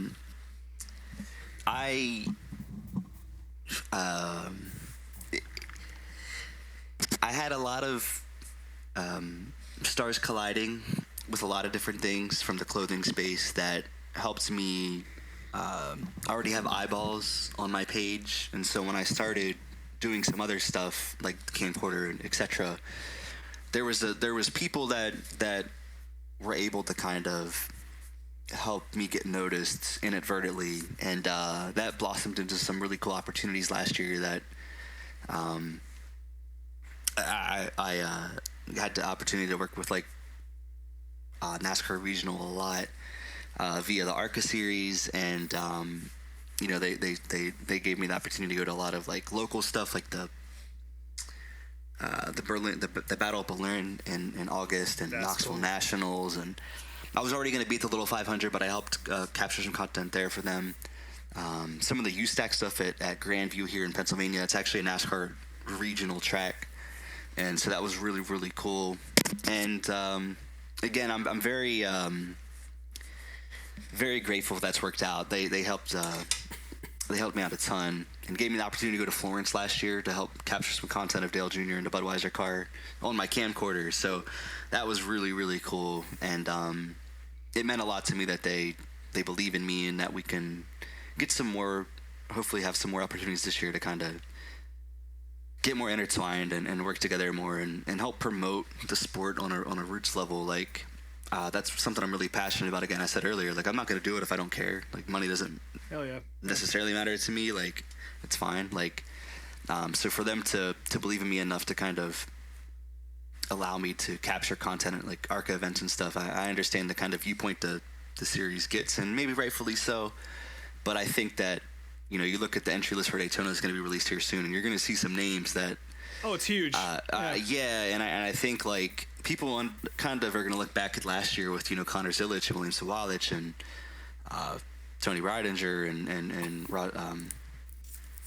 LeVar Scott, Andre Perez. Like, you're talking about up and coming names, and it's going to be something that in a few years people might be looked back fondly. And again, I think motorsports as a whole is in a sort of renaissance. So yeah, I agree. to be able to kind of have an opportunity to share and showcase a series that I have friends that are involved with, from spotting to racing to designing cars to like I knew Connor Zilic through clothing, of all things.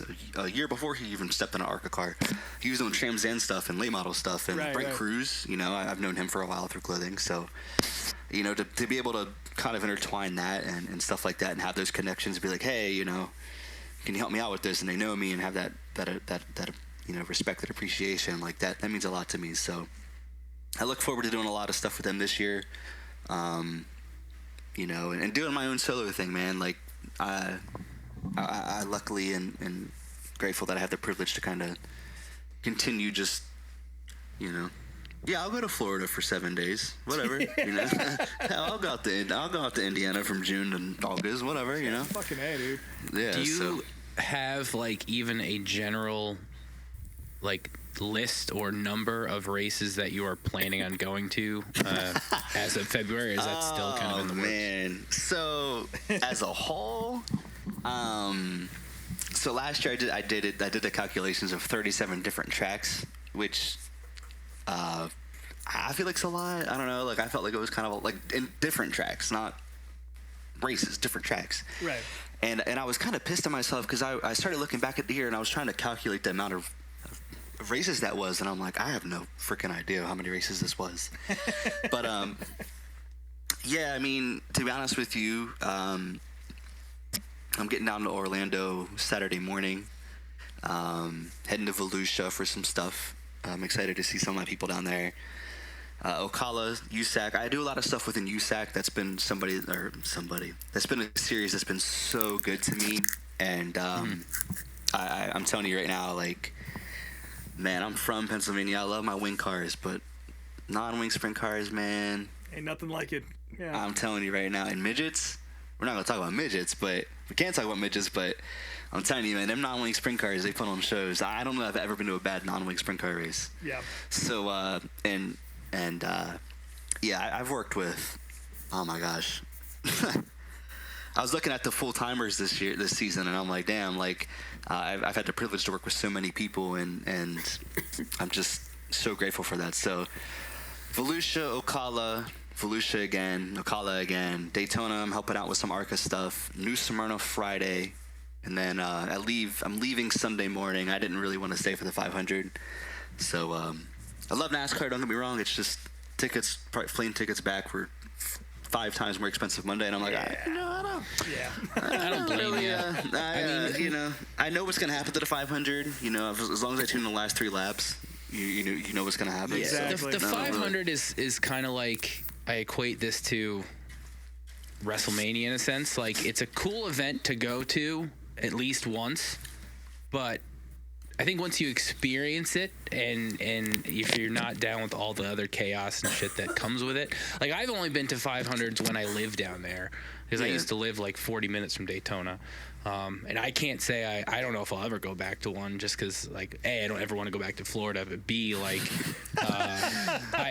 don't even start on Florida. My life in Florida, I was gonna ask why, but I was like, I don't know. Those are some off-air conversations if you want to hear about my Florida experience, but just all the other shit that goes into it, like, you know, and the fact that the Daytona races the last handful of years, like, haven't really been as good, I think. Yeah, I think that's something too that I've kind of thought in my head, is I was like, my favorite driver growing up was Harvick. Speaking of Daytona, I was literally telling a kid in my class was wearing like a Tony Stewart hockey jersey, like a number 20, like a Home Depot one. Mm-hmm.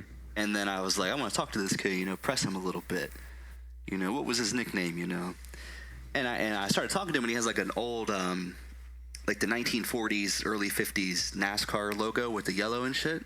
Yeah. He's wearing like a hat with that on. I'm like, oh shit, this is like a fan. And so we were talking for 2 hours about like how pissed I was at Ben Rhodes for wrecking whoever it was at Texas, like shit like that, like deep cuts, right? Mm-hmm. So and we were talking about Daytona, and I'm like, man, I went in 2023 because Harvick fan and stuff, and loved it, had a blast. But I was like, man, like I've seen it, been there, done that, bought the T-shirt type shit. And again, the reason I liked Harvick was because of the 2007 race when he won. Yeah. I was watching it, and I was like, man, whoever wins this must be good. And then he went and sucked ass for until he got to the 4 car, you know what I mean? I'm like, damn, like, I have shitty luck. And then he started getting good. I'm like, wait a minute. Wilderness years, yeah, for sure. Yeah, so like I went when I had a person I was rooting for and had like a half of my life rooting for, and now it's like, I've had the opportunity to work with so many people in the space and know so many people in the space, and like, I love that, but I don't love it like $700 plane ticket enough. Your fandom changes a little bit once like your first favorite driver is gone. Like I say I had that experience. Yeah, I guess you guys can relate to that. Like it's kind of like, like I love the sport. I still go, obviously, right? But yeah, I went out of my way to go to the Coke 623. I shouldn't go out of my way to go to Bristol, but it worked out that I was at Bristol for the 2023 race there, the night race, and I was like, okay, the only race I didn't see, marquee event I didn't see Harvick in was the Southern 500. Yeah, which I think I saw him win that once. I think I might have seen him win that my first time I went to Darlington. So I got that on you. Twice. I've seen him win 3 times. I was at his last win.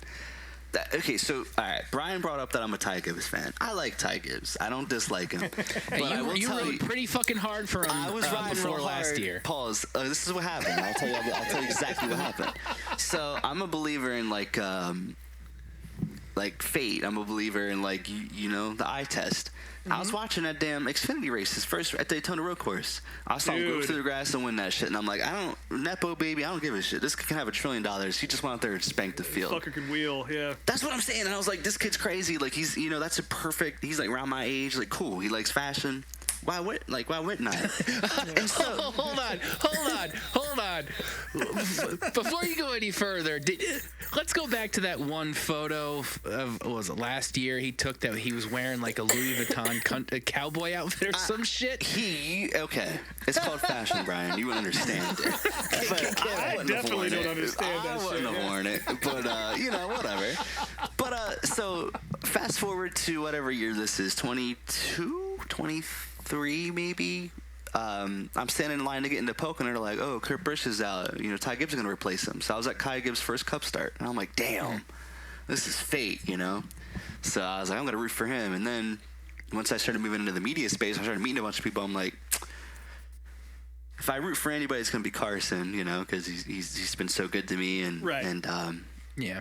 I know a lot of people around him and stuff. So, like, that's who I would root for. But, like, I like everybody. Like, I like Ryan Blaney. I like Tyler Reddick. I like I mean, I like Denny. Like, I just want good racing. You know, that's where I'm at personally myself. Yeah, so you know, so I get that.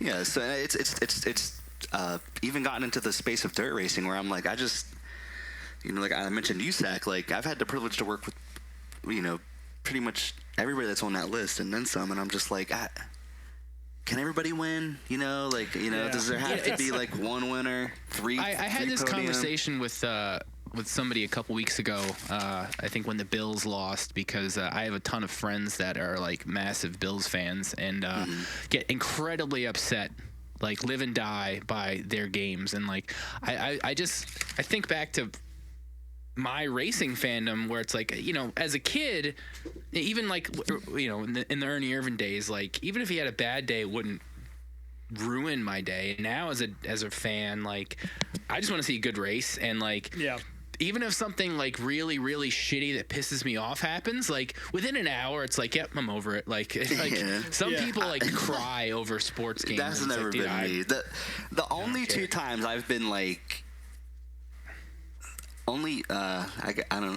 I'll share this since we're, you know, I'm airing it all out tonight. There's been maybe a max of 5, but I can think of 3 times I've ever been like, I had a reaction to a race. Mm-hmm. The first time that I freaking remember is that damn Martinsville race with where Harvick didn't make the Final Four. Yep. I was like freaking out. I was like, yo, like this is so like, and I'm not a like. If you remember back, that's when Texas rained out till damn Thursday or whatever the hell they had to do. Yeah. And he was leading, and they had the rain or whatever. The track was wet, or maybe that was before they threw the caution and had the delay. I don't remember, but I was like, first off, he shouldn't have been in this position. And, you know, with the dominating year he had, I was like, dog, like, this is bullshit. Mm-hmm. And I was like, legitimately, like pissed. I was like, this is bullshit. And the other 2 times were not anger. It was more of just like, I should be very specific. The only time I've been super invested as somebody who was hired to get content for more than just a singular driver was at the Chili Bowl this year. Man, that last caution. Oh, come on. I was man, and I try to be very neutral with stuff, but I was like, man, that damn Larson. I like Kyle. Yeah. I've seen him win so many things. I think he's the driver right now on the planet. And I'm thinking, I saw him do a better version of what Ricky tried to do to my man Logie Bear. You know, he must have trucked over a couple cars. Oh, yeah, dude, that was... And I was like, you know, only Larson gets away with that, you know? you get one, and then, man, when I saw his ass go up in that damn barrier, I was like, I can't believe that wasn't a yeah. I really the banner was down for a few laps. I was standing in the infield right out of turn 4. I learned that last year where I was like, if I'm not standing where I think I need to be, I might as well just watch from the bleachers and drink because my work here is done. Yeah. And I was like, man, like I got 4 people in this feature, like, you know, if one of them wins, I need to get them going across the line. So, yeah. Man, I'm telling you, I'm sitting there watching this shit. That bull jumps that thing, and I'm thinking, this is it. You know, my man DP, he's got this. And yeah. Goddamn, bro, they throw that freaking caution. Yeah. And I'm like, and me in my head, I was like, it looked like Larson was stalling, so that's what I thought it was, rather than the barrier, like immediately, or the sign or whatever. But that hurt, man. That really hurt. That hurt so bad after that race. Yeah. I was really pulling for Pursley there. Man, I'm telling you, like, I really genuinely have a lot of people to thank for a lot of opportunities I've had in my life. But if there's a singular person where I have to put the opportunities with, it's with him. So I was there. I worked with him last year at the 23 when he went from the damn whatever the hell it was, the D main to the feature and finished 4th. And I'm like, and that's kind of where I got perspective. And I kind of had that first time in my life of like, if you would have told me a year ago in the same position, I'd be mad over a second, you know? Yeah. At least, I mean, I was there luckily with the people who won and everything, but I didn't fully appreciate my first Chili Bowl and actually what it takes to be competitive at that event. It's and unreal. In general, yeah. And you know, I had the privilege again to do a lot of USAC stuff last year with Dason, the 21 team, Abacus with Logan. I worked with Justin Grant, Cale Drake from Sprint Week on, Reinbold. He had Mitchell then, and his son Hayden started at Kokomo later in the year. And I saw all these people have success and win and do that.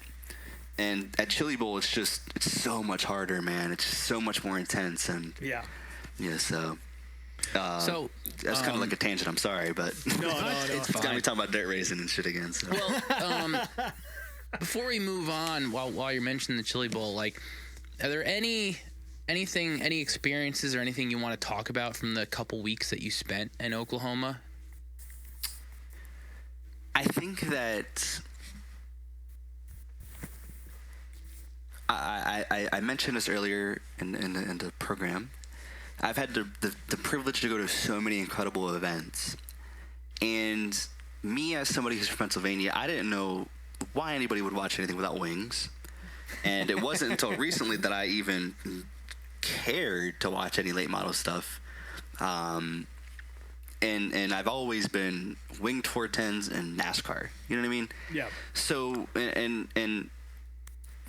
for me to be kind of interested in something else, it had to be interesting. It had to be intriguing.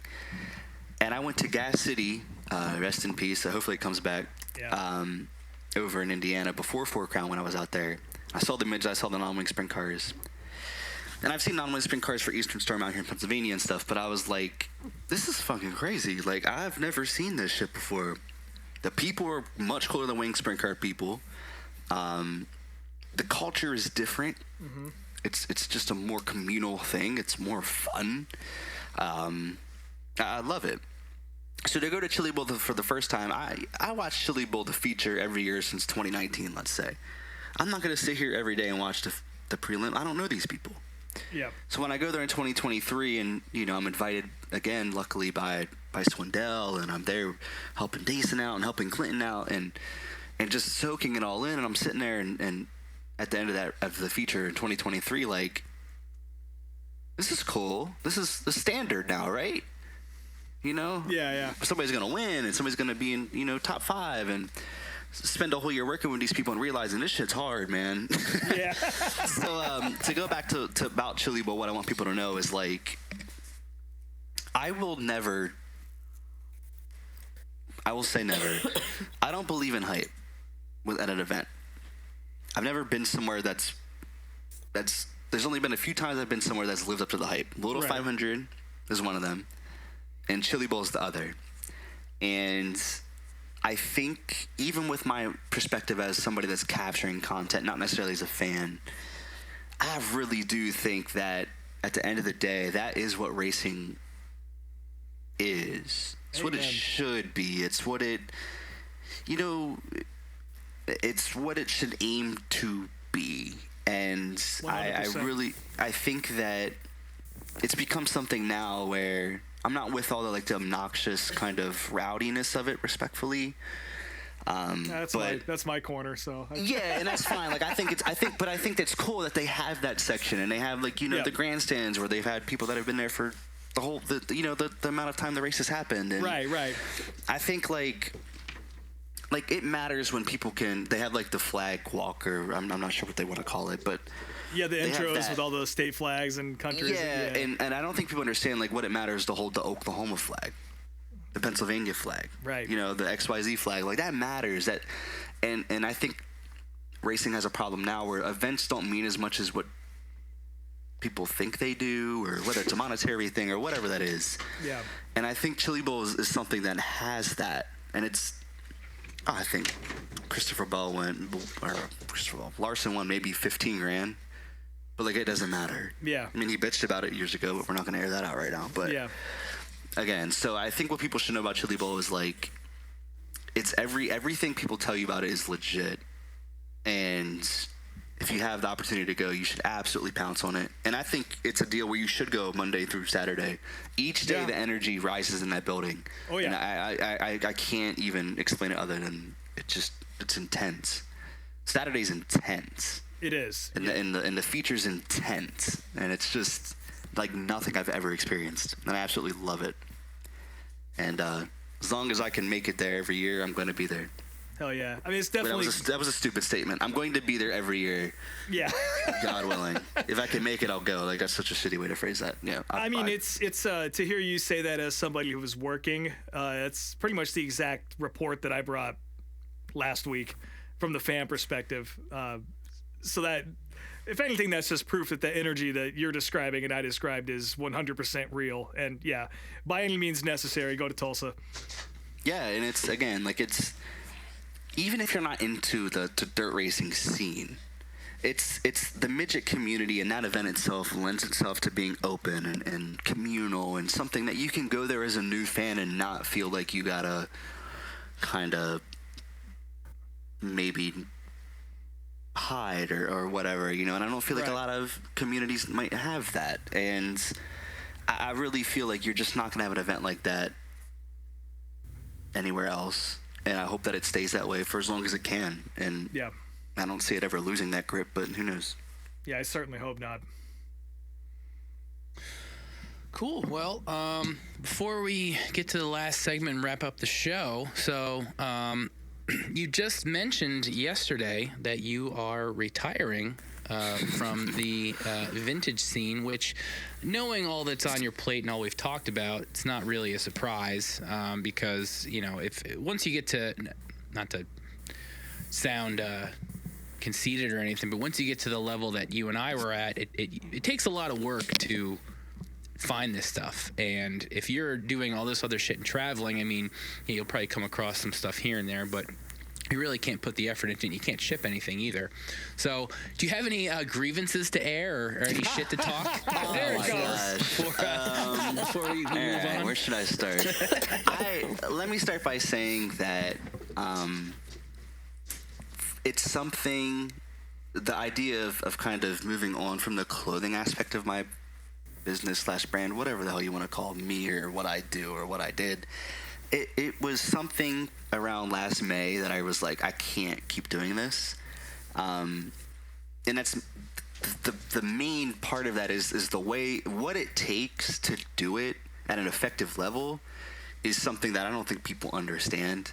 And again, Ryan mentioned, not to sound conceited, but he has I don't think people understand what it takes to, especially right now with the way things are, which we can get to a little bit, but it just wasn't something that was, if I'm not able to do something at a certain level, I'm not going to do it. Right. And I felt like I owed it to the people that believed in me in that regard. For me to leave, the second week of July and not get back home until the second week of August, who gives a shit if I got to do all this cool stuff? People spent money with me and they deserved that their product, and I wasn't able to do that. And that bothered me. So I kind of, I really wasn't sure how I wanted to go about it. whether it's kind of bulk everything out with a singular person or kind of just mark everything down and kind of be like, hey, I'll ship when I can and kind of have that understanding. And I didn't really want to put it out there publicly so people maybe got the wrong idea or took it the wrong way or kind of whatever. And, over the weekend, I kind of reached out to somebody locally that I have connections with and actually sold in their physical location when they first started. And I was like, hey, listen, I got 700 plus items that I don't want anything to do with anymore. I don't have the capacity to do it. If you're interested, like, we can work something out. And they said, let's do it. And to be really honest with you, man, I thought that I thought it would feel good, but it's probably the hardest thing I've ever had to do, at least like a professional level. It's been extremely bittersweet to kind of tell people like, hey, you know me from this, and you've supported me from this financially and just by liking posts and sharing content and sharing stories and stuff. Like, for me to be like, hey, I'm not doing this anymore, and the feed and man, the response I've gotten from it means everything to me, man. Like, I've had so many people reach out to me, comment on the post, and just kind of like be like, hey, like, we love what you do. And I'm like, thanks, man. And they just stay around, and I appreciate that. And so it's been extremely bittersweet.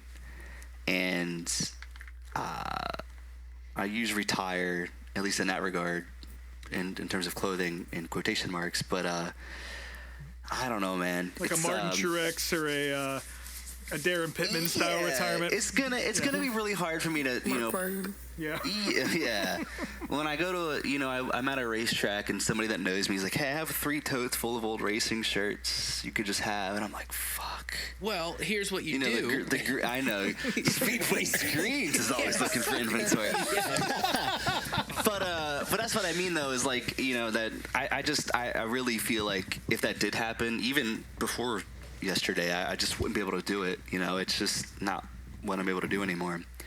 And well, I mean, it ran its course. You know what I mean? Like, for me, at least, where I'm at, and it was never meant to be something that became full time and kind of, I worked extremely hard at it. Again, Brian knows what it takes to run a successful reselling business in any capacity. Like, it's not easy, man, and it takes a lot of work. It's people think you just kind of, it could be kind of easily imagine that you kind of get the profits, you go to XYZ, you buy shit for $2, and boom, you sell it for whatever. And no, that's not how it really works. There's a lot more to it. But the thing is, though, like, you had this opportunity, and opportunities that you've had, like, don't come along that often or are given to too many people. While selling old shit, anybody can do that, and you can always jump back into it, whether it be full time or just for fun. You can that stuff's always going to be there. So when stuff like you've been able to do, when that happens, you have to take those opportunities. And and honestly too, the market is not getting any better. If anything, like my sales have definitely slowed a bit, and I'm like trying to figure out pricing stuff, and it's tough. That's kind of a big reason I didn't really want to put out there that I'm kind of like, hey, if anybody wants to buy my inventory, they can have it. Like, I feel like that would have made it look bad for a lot of other people in my space, kind of making it look like I'm bailing. And not that I had like any stature, but I mean, I amassed a pretty significant amount of sales on a platform. Like, you know what I mean? Like, I feel like there was a certain perspective people could have. And I felt like I noticed things were changing in 2023, and that there was going to be some maneuvers I had to make. And I felt like, too, I was at a point where it kind of ran its course. And like, to be extremely frank and candid, I made more money from it than I ever thought I fucking would. Like, my goal was never money, but I was like, fuck, if you guys are gonna fucking pay me, whatever. And it never hurts. Like, and like, I was selling shit at prices I was like, I don't know who the fuck's buying this shit, but whatever, And it just got to the point where it just, going to Brian asked me to air shit out. Like, I don't care if somebody doesn't like racing. I don't care if it doesn't matter to me, but when people in a certain space get so full of themselves that they think they can just start their own eBay, that's when I was like, you know what? Like, oh yeah, bid stitch and stuff. Yeah. I was like, you know what? Like, you guys aren't who you think you are. And I realized really quickly, like, people are talking about numbers and putting stuff out there, and I'm like, I have customers. I've had the privilege and opportunity and you know, to have real people that are buying my stuff. Like, I don't really, the stuff I have listed doesn't go to other people selling. Like, I was able to sell stuff and then bulk stuff out to people that I maybe couldn't sell as fast or wasn't my market. So I feel like there was a lot of people who just kind of didn't really know what they were getting into and jumped head first, and it kind of hurt everybody. Nobody wins when the family feuds, but I feel like, I mean, if we're gonna kind of continue just being honest on this here broadcast, there's 4 people I feel that are relevant in the, you know, sort of vintage or retro or whatever racing resale space, and I feel like, I mean, I'd say it like me, you know, I kind of did the modern to the 2000s ish, late 90s. Brian did the 90s to the mid 80s. Josh Peck, Motor Tees, he always did his. He kind of had a very, very wide variety of dirt and very, very niche stuff. Yeah, his stuff, out of all 4 of us, like, I get jealous at his stuff because he finds crazy shit, especially with dirt and more obscure stuff that I like to collect personally. But he was more dirt based, old dirt. You're more old NASCAR. I'm more modern dirt and NASCAR. And Brent is more of like he'll have like the high end stuff and the, you know, the toys. It's and high the end just because he prices it high end. I have this most of the same shit he does. I think that when you have something, you can market whatever you want, and people can determine if they buy it or not. But yeah, I feel like we all had our own sort of piece of the pie, and we didn't really overlap, and we worked together. Like, three of us did. I worked well with all 3. You know, everybody individually. I've had, you know, I just got some from Brian the other day, a Ken Block shirt. Josh will ever be in my good graces. Yeah, Josh is a good dude. Josh, Brian texted this. I was telling the kid in the class I talked about earlier, because I was trying to figure out the Harvick damn truck shirt, the damn whatever the hell's on it, Porter cable. Yeah. And you texted me at whatever time in the morning, and me being a 22-year-old CEO, fucking noon wake up call and shit or whatever. I see that shit, and I'm like, oh fuck, and I go on eBay and it's sold, and I'm like, fuck. So I reach out to, you know, Brent. He's like, I didn't get him. And I reach out to Josh. He's like, dude, yeah, you can just have it. And I'm thinking, man, like, that's love. And the only time, like, that's what I feel like the sort of to kind of overlap what you asked and air it out, all this shit, and what I'm getting at. My main point is, I feel like that was lost within this space in general as a whole, not just motorsports in general. Is like everybody like Dick rode on these fucking Disney tees, but like nobody wanted them except themselves. You know, it was never for the people who actually wanted it, or the kids that, or the parents, or the whoever the fuck that their dad had that shirt, or whoever the fuck, right? I had somebody reach out to me, I don't even know, 2 years ago, and I had a Dale Jr. 2007 Budweiser jacket, and it was like who the hell made it? Jeff Hamilton. Chase and Jeff Hamilton, but it was like made out of the fire suit. Like that fucking face they had or whatever. Mm-hmm. And this guy, he sent me a message on Etsy like, hey, I don't have the money right now. If you could save this, I have every year of his stuff, but I don't have the 2007 uniform. And he was like the very specific, and he's like, it has the Young Guns patch, and that was only the patch. Like he was saying some shit. Yeah. And I'm like, bro, I'll literally delist this right now and mark it $30 less. You know what I mean? Like, yeah, for somebody that wants it, like, what the fuck? Like, I don't. I'm making money either way. Who gives a fuck? Like, well, that's the thing, and that's something I've experienced too in this world. Is like, you know, you meet people. Like, I've sold stuff to so many different drivers' families, which I think is I love when I get those messages back. Like, oh, this was my dad's, or this was my grandpa, whatever. Like, yeah, that type of shit. You know, like Josh, I've given Josh one of my Tom Peck shirts. You know, because it's his dad, and like, you know, those are the connections that, like, as real race fans, that we can make, because again, we know what we're selling, and we know when we're talking to another actual race fan. And, you know, I have no problem. I'll sell racing shit to whatever kid, like to some kid who thinks it's a cool looking shirt. I don't care. Like, your money's just as good as anybody else's. But when you can make those connections with other race fans, it brings something a little different. And that's why it's why I personally focus on racing stuff, just because, like, there's so many other people that, like, they only want shirts because they're like a expensive, valuable, like, hypey tee. And people like, get stuff that they think will sell and it doesn't, which oversaturates the market, and they don't understand what they're doing, and that's fine. You got to live and you got to learn, but it's at a point now where, like, I didn't mean to interrupt you, but I guess what I mean is, like, everybody can do whatever they want to do, man, but when you go and you want to do something, you have to understand what you're doing, and you have to know what it takes, and you have to have a game plan. Like, I had 2 years of going and finding this stuff before I even thought about selling it. And that doesn't mean I'm any better than anybody else. It just, I didn't have to stand in an aisle and look something up. Like, just the little things. Yeah. And I didn't have to, you know, ask people all the time necessarily. Like, if there was like a niche piece, I asked, you know, like you or whoever. But, and again, like, it just, and I felt like people were just kind of looking at it from a different perspective, and it just kind of ruined it for me to an extent as well. Yeah, well, I mean, it's why I don't get involved in any pop-ups, or I don't go to any vintage shows or anything, because, like, it's just, I didn't get into this to become a part of a community. Like, I think that the fact that are people that, like, oh, we're in the vintage community, and, like, it's a social life for them. Like, it's, I don't know, it's just weird to me. More and power to them. That's not me either. That's never been me. I never felt connected to any of these sellers, at least.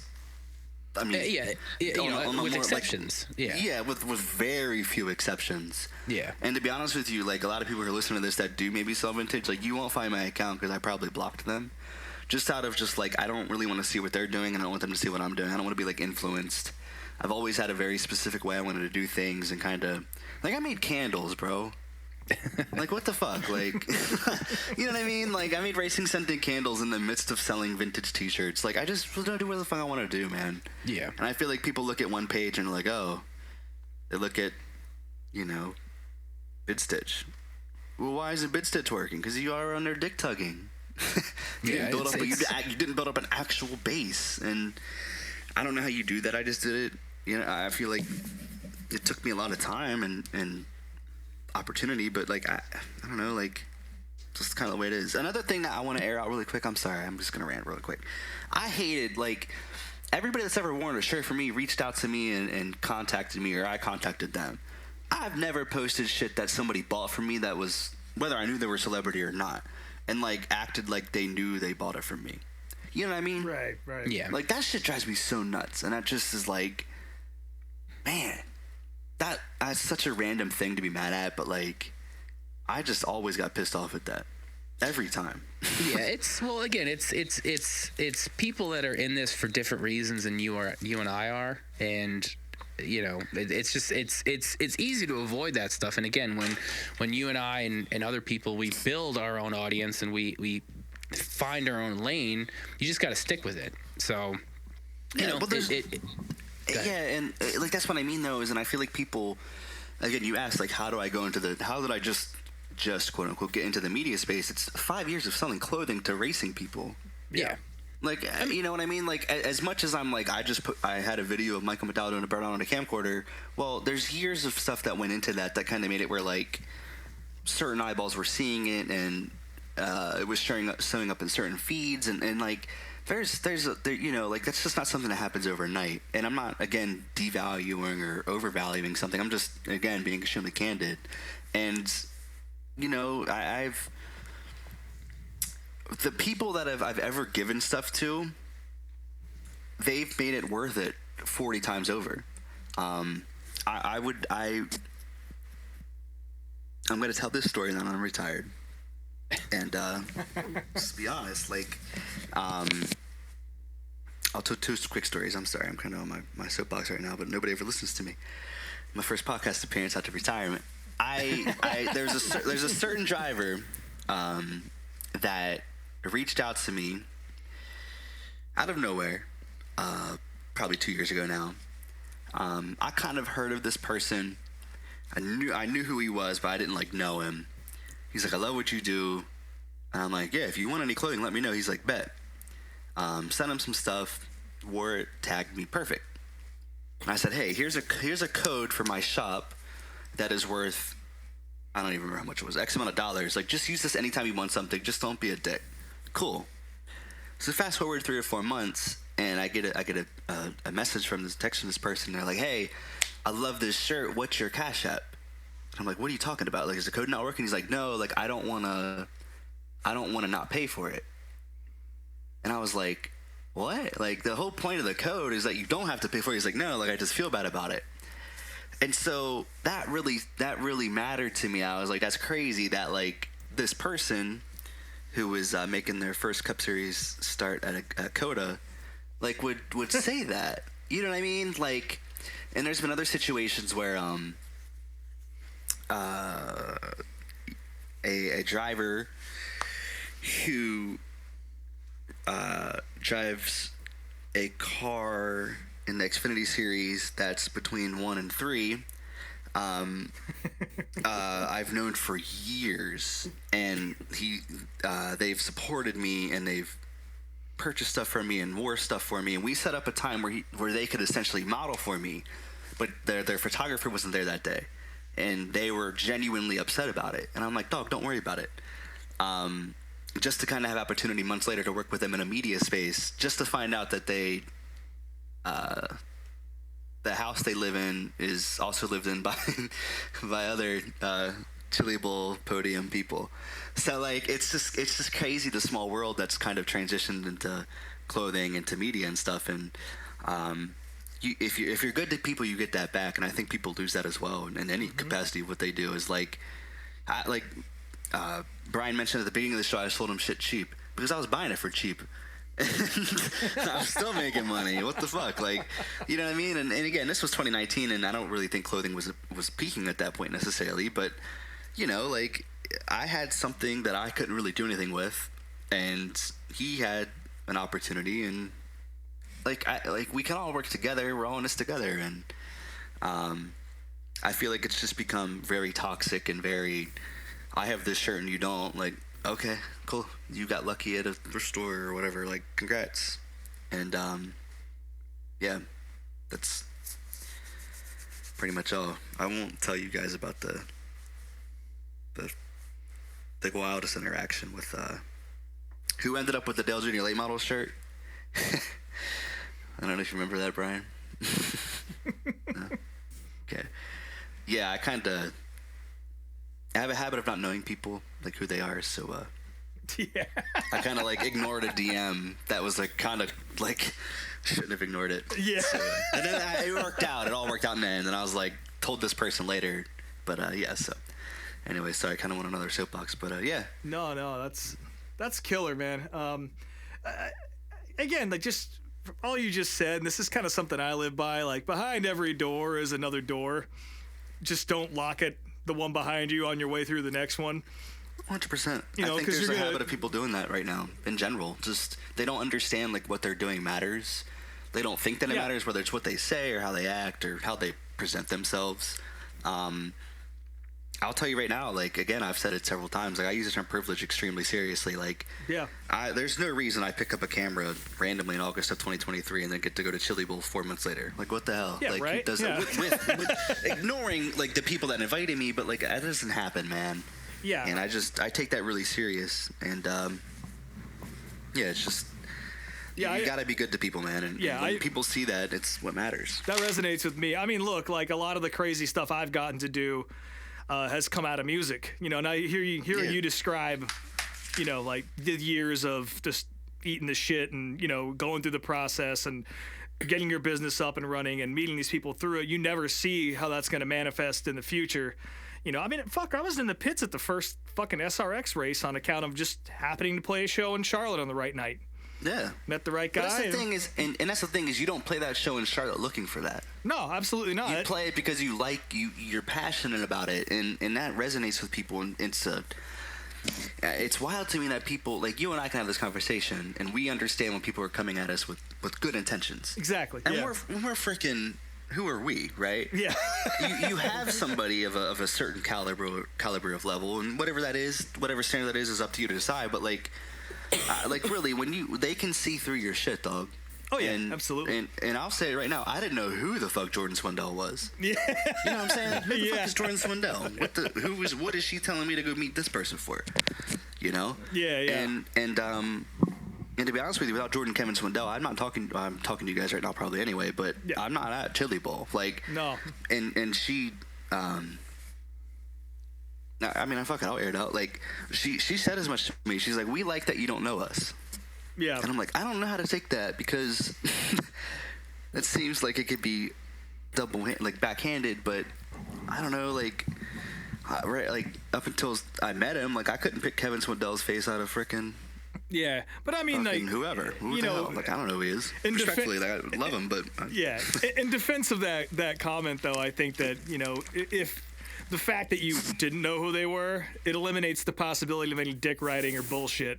Because you're just there because you love it and you're enjoying the work. You know what I mean? Exactly. I care who somebody is. What the fuck? But some people ain't like that, so yeah, that goes a long way for sure. Yeah. Cool. Well, any last little thoughts here, Bobby, before we move on to the final segment of the show? I appreciate you guys listening to me. I really genuinely appreciate everybody's support through the clothing and everything I've done, but specifically the clothing for the amount of time I've had it. It is, like I said, very bittersweet. It genuinely feels like a part of my existence is like not there anymore. As if I can't just go start it again tomorrow, but you're involved in a different way now, and it's done so much more for me than I ever could have asked it, and I'm gonna still share stuff, but there's some stuff coming up I'm really excited to share with people and post about, but somebody like Brian that makes it bittersweet, where I'm not going to be going and sourcing as much to be like, hey man, I found this shirt that I know you could probably sell for way more than I can sell, or I know that you were looking for, you know what I mean? Like there's like deep cuts and stuff, and just being able to have that communication, like I found this crazy shirt and I love it, and and just meeting, having the connections I've had and everything, like it means the world to me that people believed in me enough to spend their money with me and supported me for as long as they have, and continue to support me in like a not even close to the same realm outside of like motorsports, I guess. So if anybody takes away from anything from my long rants, is that I really genuinely appreciate the support, and I'm not like disappearing. I'm just gonna do some different stuff, and who knows what'll happen in the future. Oh, yeah. You'll still be around, and like I said, I'm very glad we became friends, and I'm very proud of all the shit you've accomplished and what you continue to accomplish, and I'm definitely going to be psyched to run into you at some more races this year. I'm sure that'll happen. So 100%. Well, Chili Bowl next year for sure, at least, right? Yeah, I'll hopefully be there. We'll try to figure it out. At least I'll see you then. I'll see you in like a year at least. So yeah. Well, so moving on to the video of the week segment, I chose this one because a few people had sent this to me over the break, and it just seemed like right up our alley. And also, I know, Bobby, you used to be. Do you still do much with iRacing or no? I was literally just telling somebody I'm gonna get back into it until like I'm never home. I still do, but I don't really. I only do like league stuff now. I don't do like official races and stuff. Yeah. So yes and no, but I'm getting back into it. Well, you might learn something from this video of the week here. I think Brian's connection might have cut out here. I'm sorry. I was like really excited to hear what he had to say. I was like, oh, so this is gonna be a good one. Yeah, he's really building this shit up. Yeah. So this video, it's a how-to video for NASCAR racing too. Yeah. Featuring NASCAR star Bobby Labonte. And honestly, and I'm sure Brian's got a much more detailed breakdown of what this is, but you might learn how to drive a fucking race car from watching this. It's kind of badass. Yeah. Well, yeah, I was so surprised. When he sent me the video, I was like, oh, it's going to be some bullshit. Like, Yeah. You know, it's going to be some meme, whatever. He's out there talking about stagger and shit and all that. Yeah, Sorry the about that. the tire and shit. And I'm like, what? I'm back. So yeah, I picked this video. Do you still do much with iRacing or no? I forget. Yeah, so I do. I'm getting back into it, yes. Okay. So yeah, I picked this video, and the NASCAR Racing 2 Guide with Bobby Labonte. So it wasn't as much to this video as I was hoping when I first got into it. Except for straight fucking knowledge. See, that's really this video. There's less to go through as far as like what's in the video. A lot of it just brought me back to playing this game in the 90s. Oh, yeah. And you know, even just the opening sequence and looking at the graphics and stuff, and it's like, man, like we have come so far. I remember that tire squealing noise, dude. Yeah. That's the first thing I noticed. At Talladega when he was racing, I was like, God damn. It was like well, it wasn't Talladega. There was no screeching at Talladega. It was at Richmond, like just screeching the whole. The Richmond was time. really bad. Yeah. The whole way down the damn front stretch. Yeah. And the corners and everything. Yeah. But like I remember like eventually we'll have him on, but friend of the show Phil Alloway, yeah, he was like my best friends growing up, and he had this. Like, I didn't have a computer till like 2000, so I always play this game at his house. And one time I actually snuck into his house and was playing when no one was home, and his mom came in and found me. Because he lived like right down the street from my grandma's house, so I would go up and hang out with him. And one day, like, no one was home, so I was like, I'm just gonna go in and He's got a Logitech, fuck it, yeah. And his mom walked in, and it was just like, I don't even know what kind of lie I stammered, and I was like, bye, and I just left. You're like, I was watching porn, sorry. But like it's crazy to see how far iRacing and sim racing has come from these days. Yeah. If I'm not mistaken, like that, a lot of the physics in iRacing came from that original game model. Oh right? yeah, well, most of the Papyrus team is doing iRacing now. Like it's the same people involved. So that's why it is what it is. But so this video, it starts off, like I said, with just a kind of montage of clips and stuff. But then we go into this garage and we see everybody crowding around this computer, and it's Bobby Labonte's wife playing the game, which was very funny. I thought it was his mom for a second until I realized later in the video, I was like, oh, that was his wife. Yeah, it was the 90s. Yeah. And this video itself, I mean, it's 40 minutes long, and it's aside from reminding me of just the game itself, it also reminds me why I didn't get as deep into it once I finally got a computer, because like there is so much shit you have to do to be good at this game, like all this setup stuff he goes through, like so much data, and it's like I just like turning on the game and playing it. Yeah, like he's going through tire setups and caster and camber and all this other shit, and it's just like that was the one part of the game I never could figure out. Fucking like hated it. Yeah, there were like downloadable setups and stuff, and like I know there was somebody figured out how to take the restrictor plates off the cars, which I did many times. The cars go like 240 miles an hour. It's fucking sick. But yeah, like it just reminded me of like I wish I could get into this, but there's just so much to it that I'm just like, nope. I didn't get into video games to do all this other bullshit. It's like I'm 10 years old. I'm not gonna figure out fucking stagger. So this video starts off, like I said, we did the opening montage and stuff. He starts talking about the basics of the car, and a lot of this really, if you're a fan, it's more like just kind of reiterating knowledge a lot of us already kind of knew. Like I can understand why you want to explain how to set up the car to a player that doesn't really know much about NASCAR, but he's actually, at one point he goes to a car and he's pointing out like, oh, this does this and these weights go here and this is the track bar and this is the other thing, and it's just like it's a lot for a video game. And I can understand why drivers, like real life drivers, have come from these games because there is so much intricacies to it.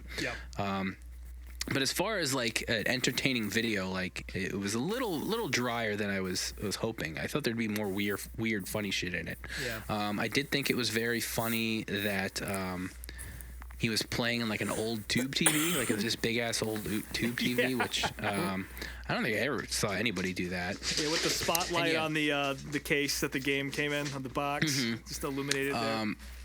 You know, he starts off at Richmond, kind of just talking about you know, setups and lines and things like that, and you know, like we said, the tires are screeching the entire time, which I guess I don't remember that. Oh, they did. Yeah. I always thought it was a me problem. I didn't know it was just how the game was. Just the game. He one point grabs the steering wheel and starts, you know, swinging it around. He's like, you can't do. He's like, don't twist the wheel. You never go fast that way. So that was funny. For this second edition of the game, they added wheel spin, which I guess wasn't a thing before. I don't remember from the first version, like not being able to burn out or anything like that. But that was a new addition to the game. Yeah, I remember getting two and not being able to get out of the fucking pits because of that. Yeah. You know, it brings up stuff like, you know, the difference between qualifying runs and race runs and how to set your car up and whatnot, which is interesting. But yeah, I mean, it was a lot drier and slower. At one point, though, they're going from like one track to another, and they just show a shot of Bobby's foot, and he's wearing like a leather loafer, which I thought was very funny. Under like a pitch black unlit desk, they're trying to show his footwork. Yeah. He goes to Bristol, and he's like all over the track in Bristol. Like doesn't have a clear, good line. And in the background, there's like a very generic version of "Who Do You Love" playing, which I thought was funny. Yeah. And then like he makes some tire adjustments, and he's like, "Yeah, I can already tell the difference." Like, what the fuck? Like, I don't remember that at all. I don't know if you guys noticed. I'm pretty sure they filmed this at the Labonte's Bush team shop. Makes sense. I mean, I can behind the glass, you can see those Bayer cars sitting back there. Yeah, that makes total sense. At one point, he does a burnout leaving his pit stall, and he kind of looks over at somebody and goes like, "Straight line burnout," and kind of smiles, and he's like proud of himself, which I thought that was funny. He tells you not to run automatic, tells you got to run manual, which again you have to. Like, don't be a fucking bitch about it. They go to race strategies, which again, this game, another new feature was they had a spotter, which you know, the spotter in 96 didn't really say too many things. There was like a very limited cachet of catchphrases and things they would say to you. So he didn't help me a whole lot. Yeah, it kind of got. And at one point, like, he gets spun out of Martinsville. He's like, "Oh, the spotter even helped me there." Okay, that's cool. And yeah, they go to Talladega, and he says like, "Well, you can see how fast you going behind somebody." And I don't know, there was no real indication in the game. Like, when you're playing it, obviously you can tell. Like, when you're out of line, you know, you're going 5 miles an hour slow or whatever. But let's see what else. Yeah, I don't know, man. There wasn't really just that much cool, funny stuff to talk about. That was kind of There's a bummer. not much to it. Yeah. No. I mean, again, it's a lot of knowledge, and it is kind of if you don't know anything about race car setup, it is kind of interesting to hear him lay that out, because it does transfer into the real world from what I gather. So I mean, there's a part of me that wishes I saw this when I was younger, and it probably would have helped. But at the same time, like, my brain just doesn't work with data. Like, it's just, I'm the type of person, like, if something's in front of me and my hands are on it and I can see what I'm doing, that's one thing. But when it comes to like just changing numbers on a screen to try to get the car to set it, my brain does not compute. No. It shows him leaving the pit stall, and like the spotter is just like, keep it at 4K, like 17 times, like telling him to stay at pit road speed, which was funny. And yeah, that's at the very end. Let's see, he's at Watkins Glen, and at one point he's in the bus stop and shit cans the car, like hits the wall trying to pass somebody going to the bus stop, which I got a kick out of that. You'll have that. Talks about playing multiplayer games, which I can't imagine what it was like to play online in 1996. Like, the game itself, you know, looked like what it did in 96, which was good for the time, but like, dial-up internet playing this game, like how the fuck would that work? Yeah. Like People did. no idea. Yeah, I don't get it. Yep. And at the very end, though, his wife is back, and she's bitching at him. They got to go to dinner, and he's trying to set a track record. That's why he's got the loafers on. He's going to dinner. I'll be honest. This video is 45 minutes long, and I watched the first 8 minutes. I was like, all right, I'm good. That's all you need. I was, and even during those 8 minutes, I was mostly just distracted by how poofy Bobby's khakis were. Yeah. I was like making dinner and stuff watching this, so like I was kind of in the same boat. So Yeah, very, very prominent set of Hagars on Bobby Labonte. Bobby, what as a sim racer, what were your insights in this video? I was really surprised at how in depth it was for that time. Yeah. I don't know that it was necessarily accurate. Not that I know that anything now is necessarily accurate, but like you were mentioning, I was like, God damn, like the base of people playing back then, I don't know were as nearly as heavy as they are now. Maybe there wasn't as many options. I mean, I mean, now you can kind of go if you want to just have like a casual experience, you can do that, or you can have an iRacing or the like, where it's way more in depth. But that kind of took me by surprise how in depth it was, even that early on in their sort of series and franchise. So Yeah. it was cool though. It was cool to look back and with the iRacing, with iRacing getting NASCAR's licensing and having releasing a game this year. I think it's going to be really interesting to look back where they started and in due time see what they create. Yeah. And kind of come back home in a way, since it's a lot of the same developers. So it's Yeah, I mean it's going to be really interesting. You know, it's a more casual experience, but how do they make it where it's kind of sim casual? Yeah.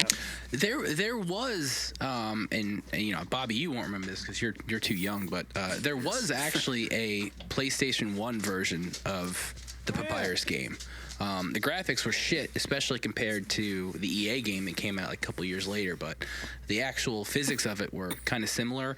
But the input with setups and stuff wasn't really there. It was a little more arcade style, but I did have that too, and that was a fun game to play. So Let me tell you all something. You thought the NASCAR games were hard. The fucking Papyrus IndyCar game was impossible. yeah, I think I played that like once or twice. Yeah. Sucked. Well, I guess with that, there's actually no video of the week this week because... Well, there's a video, but... Well, there's a video, but we're going to be doing, aside from the normal Daytona preview stuff, we're going to do a watch-along of Days of Thunder next week, Yes. which this came about... This was, like I think I mentioned this a couple weeks ago, but after watching Driven and critiquing that, I ended up rewatching the Days of Thunder during Christmas break at my parents' house, and it just made me watch the movie in a different way. Yeah. So I want to do that with those eyes with you guys and have some fun with it. So, Bobby, are you finally gonna watch? Oh man, so I'm not a movie guy in general. Yeah. And I Same. certainly just don't have any interest in watching a fake race car driver do fake It breaks race car my things, fucking heart, so Bobby. It's a I'm piece sorry. of artwork. It's a you piece. know, Yeah, and let's that's not I'm get out of glad, hand. but I don't. That's not me. Listen, motherfucker. They might be doing Days of Thunder too. You might be Who? on that crew, so Me? you should probably watch it. I've never turned down a job, but if there was one, I would turn down. Listen, Fuck off. I'm Listen, not doing no fucking nothing with that. if they actually do that, I am gonna do everything in my power to figure out how to be an extra or something in that movie. So Yeah, I'll be like, you can just have it. I'll just send you there with my name tag. so yeah, that'll be next week's show. Yeah. So yeah, I guess we can wrap things up here. As always, you can follow us on Instagram at meetmeatapplebees and meetmeatbees on Twitter. Although I've been saying I'm going to do a Blue Sky account. I need to do that because Twitter is just full of Nazis and shit now. So I got to get off there. And plus Jason's blocked me on all my accounts. So You got no one to talk to anymore. Yeah. yeah, I can't do that anymore. So So yeah, follow us on all that stuff. I'm Speedway Screens and everything. SpeedwayTSJ.etsy.com is the shop. MMA Applebees for 15% off. There will be some sales coming up. I'm going to be doing a really big sale at some point towards the end of the month, but we'll get into that once the time comes. So Nice. That's it here. Who wants to give their plugs next? I'll get it over with There you since go. I don't have anything to plug. Yeah, I got nothing, but I do want to apologize for everyone having to suffer through my voice this week and for the incessant coughing, which I know is so annoying. You get used to it after a while. Well, there's a couple times when Bobby was talking, I had to run to the bathroom and have a cough fit. But I did really enjoy learning who Bobby is and hearing his stories, so Yeah, I likewise. appreciate you coming on this week. No problem. Likewise. Yeah. You want to give your plugs, Bobby? Man, shout out Speedway Screens. You know, that's been his name on my phone since the first text. So shout out him. I appreciate you, Rob, and Love. How would you like to be referred to, Miss Love? Truelove. Miss Truelove, yes. Shout out to you as well. I appreciate you guys letting me come on here and air it out and just rant for a little bit. It's been cool seeing you guys continue doing this and having the cool, like, I know y'all had Matt Dillner on and stuff, so it's been really cool to see you guys continue doing this out of just passion and stuff. And I mean, it's just, I love that you guys just share what you think, and I'm just excited to hear what you guys have plans. No plugs though, other than you guys, and I'm going through like a rebrand here soon, so I don't know. Just follow like BBlaze Vintage right now, but it's gonna change in like 2 weeks. So, Perfect timing. yeah, it's that'll be here soon, where all that stuff gets kind of figured out and settled. So yeah, I just appreciate you guys having me on and what you guys do for the racing community and the vintage racing shirt community, and just being a voice and sharing opinions. Like, Oh yeah. it's important. So Oh yeah. Thank Thank you. Yeah. Rob Motes _unofficial on Instagram. My band's called These Wild Plains. I say it every time, but we have shit coming down the pipe. Just watch for us on the internet, and you'll see us out there on the road. And yeah, again, Bobby, thank you for coming on. Again, I say this every single week, and I feel like it just sounds like a script at this point, but truly the best thing about the racing community is people and meeting people that you can vibe with and kind of understand. And it just, I can't really describe the feeling that I personally get out of that, other than just, a sense of, it just feels good, a sense of belonging and community and all that. And it's certainly awesome to have met another person to put in those ranks tonight. Because it's been a fucking killer time talking to you. And open invitation anytime you want to come on, please. shit. We'll have you on. It'll happen again. Yeah, I was gonna say, damn. Anytime you need some opinion, I'll have opinions. Yeah, we'll air it out again at some point, I'm air it sure. out. A season check-in every now and then. Fuck yeah. Yep. Cool. Well, it looks like the check is here. So, as always, thank you for joining us here at Applebee's, and we'll talk to y'all next week.